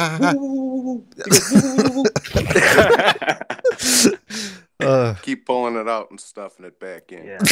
Well, I guess he changed his life. He does it like he goes woo, woo, woo, woo, woo. All right, hold on 1 second. Woo, woo, woo, woo, woo, woo, woo. Okay, doggy style now. Come on, you can do it. Doggy style now. Doggy style. One more time. I could see him in the senator's office locking the door. Locking the door. Come here, just busting one of those out, like you said. Like I say, bro, when Floyd's got Broner bent over the table, he goes, ha, ha, ha, ha. Oh, and then when he comes, he screams like when Maidana beat his fucking hand there. He bit me. You know what? We gotta put that on the soundboard, man. We gotta put that sound on the soundboard. He really did. He moaned. He didn't just scream. He moaned. Oh, it was weird. It was cringe. It was like, what the fuck is this shit, man? I gotta put that. Oh. Oh. Yeah, it was. Hold on a second. He bit me. I'm trying to. I used to have the clip isolated. Where did I put it? And by the way, even if he bit the guy, because of the gloves, you can't feel anything, man. Exactly. I don't think. And with the mouthpiece too. He had the mouthpiece, Maidana. So how the fuck did he? And everything, you can't bite that hard, man. I don't know, man. I just don't think he fucking hurt him. I mean, you can bite somebody on the shoulder with the mouth if you have the mouthpiece. I believe he did something, but no, he did bite him. You think he bit him? Oh yeah, you see it. Well, from what I remember, man, you can tell. Yeah. But you know why that happened, right? Because Floyd was like trying to suffocate him. Oh yeah. Yeah. So he's like, "Fuck this! I'm not gonna let this guy keep doing that shit to me." Yeah, it's sort of like the Mike Tyson thing. Like, Mike Tyson obviously was in the wrong. I mean, obviously, yeah, he bit Holyfield, but then Holyfield was a dirty motherfucker, man. That's right. Who got bit? Yeah. Come on. We're talking, Johnny Boy. We're talking about using his head. Yeah. Hold on, Johnny Boy is lost. We're talking about Mayweather when 90 seconds. Ah, shut up. Oh, that's just annoying. Yeah, we're talking about. No, I know Mayweather. we're talking about. Goodbye, Blog Talk Radio. It's over. Yeah, goodbye, Blog Talk. Sorry. Show's over for you. All right, Thank you for using Blog Talk Radio. Shut up. Fucking cunt. Listen, we're talking about how Mayweather pretended he was bit by Maidana in the rematch. Yeah, I know, but then I went to the Mike Tyson Holyfield thing because I said that. I know, but Johnny Boy didn't know. I know, but Johnny Boy didn't know who we were talking about initially, I think. Ah, okay. Yeah, that's what I was asking. I didn't know who he was talking about. Evander Holyfield is the ultimate warrior. Imagine somebody biting your ear off and you still want to fight him. That's a good point, man. Right? Yeah. So think about that for a second. Somebody, a chunk of your ear comes off, like you can feel it, and you're like, all right, let's keep doing this. Well, he said he was pissed. He wanted to kill Mike Tyson. That was his reaction. Sure. You know what I mean? It's like, fuck you. I'm going to fucking kill you, man. Holyfield's my favorite heavyweight of all time, bro, just because that motherfucker was in 1,000 wars, bro. Yeah. Yeah. And he had heart problems and all that, man. So, well, then again, he was on a bunch of roids, right? And PEDs. Oh, it could have been. And he fought everybody, bro. He fought Bo 3 times, Tyson twice, Lennox twice, fucking Michael Moore twice, even old Larry Foreman. and Big George. Yeah. And even in that third fight against Riddick Bowe, when he got knocked out beating the shit out of Riddick Bowe. That's right. Yeah, Riddick Bowe just caught. It was a Manny Pacquiao sort of Manny Pacquiao Marquez thing where if you look at that fight, fucking Holyfield was beating his ass. Yeah. Holyfield. Now I'm not saying that Holyfield, that Pacquiao was beating Marquez ass the way Holyfield was doing it to Bowe, but it had that ebb and flow. You know, like that. You just had a feeling that fucking Holyfield was going to run into something because he was just going for the knockout. And you know what? John Gonzalez says that Lebedev fighting with that tumor of his eye was crazy. That dude is Lebedev too. Yeah, he is. Remember when Riddick Bowe clocked that dude at the press conference? Oh, yeah. Oh, yeah. That was a beauty. I'm from Brooklyn, kid. You don't talk to me like that. I'm from Brooklyn. By the way, Riddick Bowe, like he's saying that he still wanted to come back and fight. Brooklyn, yeah. I don't know if you noticed something about people from Brooklyn. They view themselves like higher than anybody else. Why would they? Like they're from another planet and shit. It's true, huh? Shouldn't it be the opposite? Brooklyn, B. From Brooklyn. Yeah, shouldn't it be the opposite? He from the same. Yeah, Brooklyn and Harlem and all that, man. It's like brother, no. This is something that people don't realize. Brooklyn dudes don't like nobody. They don't like Queens cats. They definitely don't like Harlem cats. They don't like people from the Bronx. They don't like each other. So I mean, like, they don't even like themselves. No, they're like, yo, I'm from East New York. Myself. They'll be like, I'm from East New York. I'm from Brownsville. I'm from Flatbush, and they'll get into a fight with each other. John Gonzalez in the chat room. It usually ends up in a shootout, but John Gonzalez says, "Don't all dumb New Yorkers think that way? Recognize?" He says, well, dumb New Yorkers. You know something? New York, man, come on, get out. I'm not trying to say this because I'm from Queens. Queens are the coolest cats. They're the coolest dudes out of the whole borough. In terms of Staten Island was like, tell you that the crime I don't even consider Staten Island Every time I watch the local news, part of they're New always York. talking about, well, there was a stabbing here, there was a stabbing there, there was a shooting there. What the hell's going on? Yeah, I don't know. Did that trigger that? I think talking about that shit like triggered off that my intro. Hey, by the way, sorry to interrupt, but I got the clip here of when Mayweather moaned. Hold on a second. Oh, good shot by Maidana. Hold on, it's coming. Lead left hand by Mayweather. Oh my God! Play it. Hold on one second. It's coming. Lead left hand by Mayweather. See that? That was damn. Sound like a girl. That should be like that.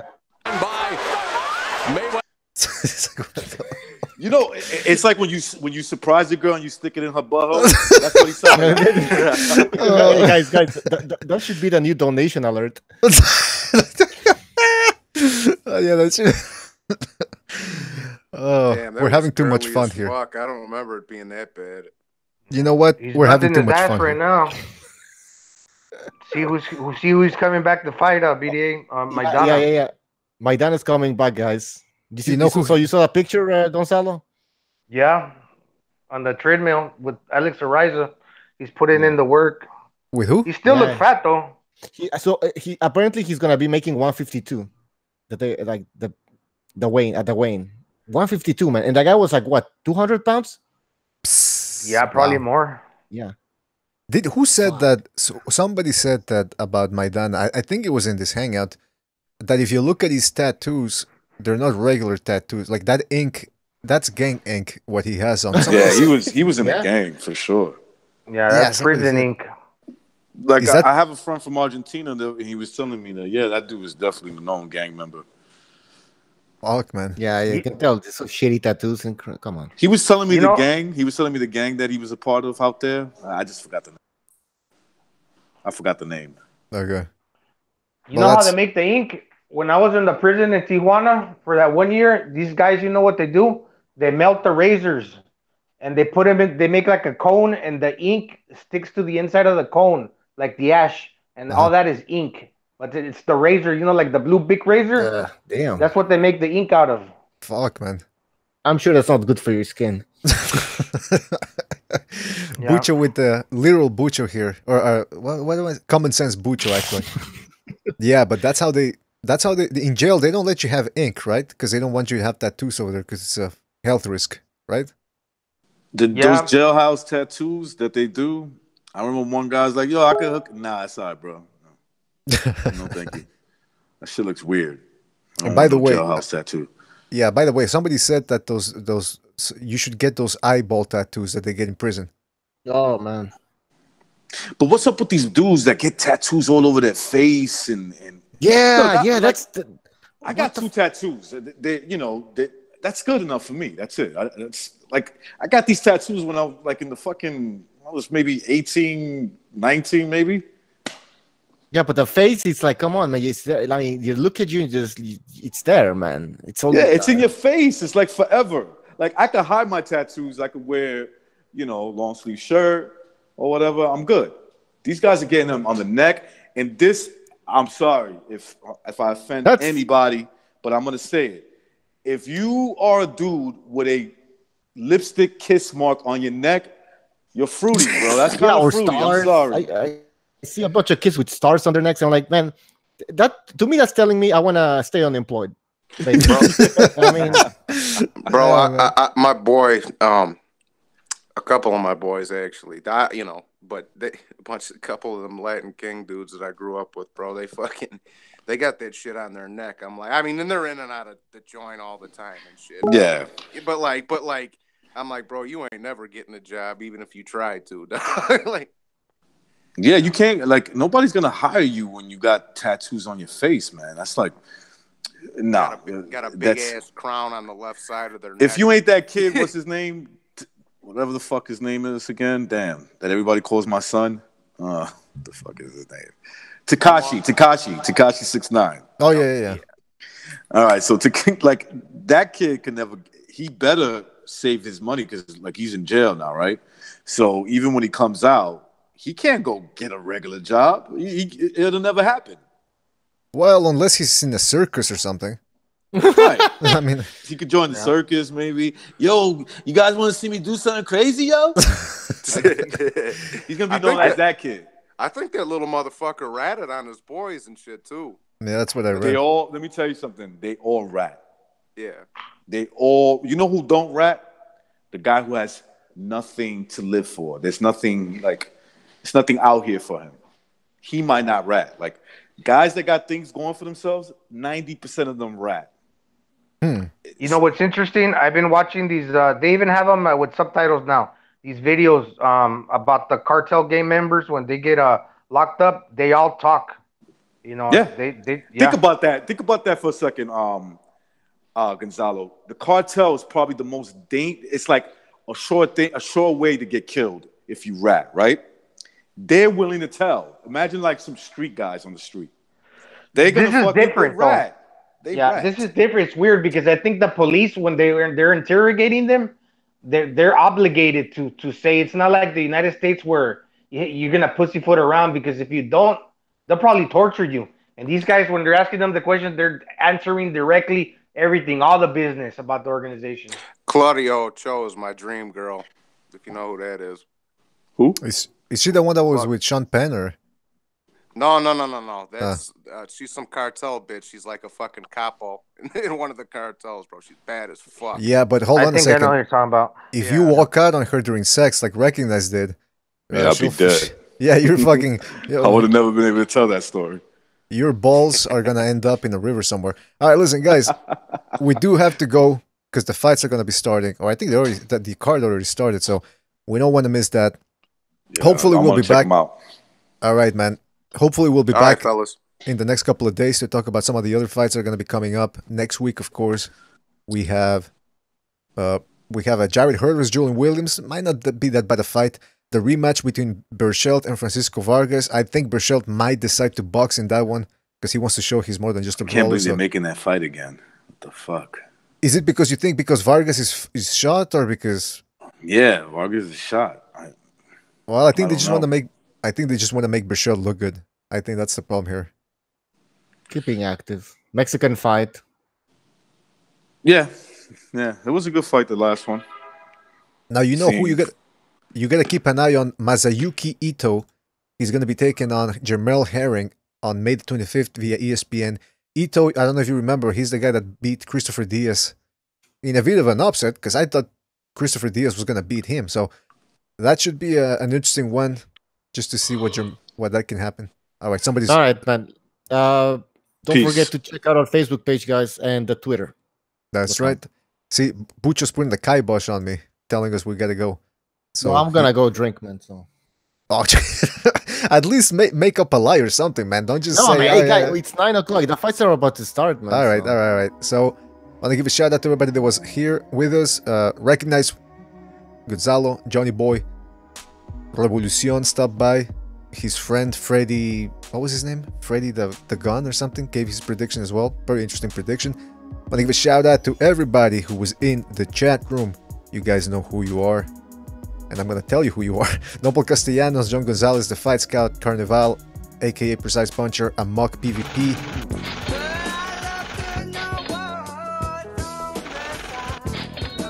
Alright, G Boogie just donated. Last minute donation, I love it. And he says, recognize the Matrix has a tattoo of a copy coup. Of a copy coup? I gotta tell you, I don't get that, but it's just the fact that he might have a fucking hidden tattoo somewhere. Alright, so shout out to G Boogie for the contribution. And Shout out to the Fight Scout, German Persian, The Punisher, New Day, Virtuoso, Nordic Warrior, HB, some weird name, Triple JJ, German Persian, Chris K, and many more. G Boogie, who just donated, Roderick Davis. Yeah, sorry man, we gotta go. But we'll probably broadcast in the next couple of days as well, hopefully. I don't want to make any promises, I don't know how the schedule's gonna look. But thanks a lot for everybody that joined us. I also want to give a shout out to everybody who donated. I'm talking about Gonzalo, John Gonzalez, Chris K, Michael Stott, and G Boogie. Thank you guys for your contribution. You really helped this show, and hopefully your contributions are going to help us fix these connection issues we have with the callers. So thanks a lot guys, enjoy the fights. Enjoy the fights tomorrow too if we don't see each other or we don't talk to each other, and we'll see you on the next one folks. Take it easy.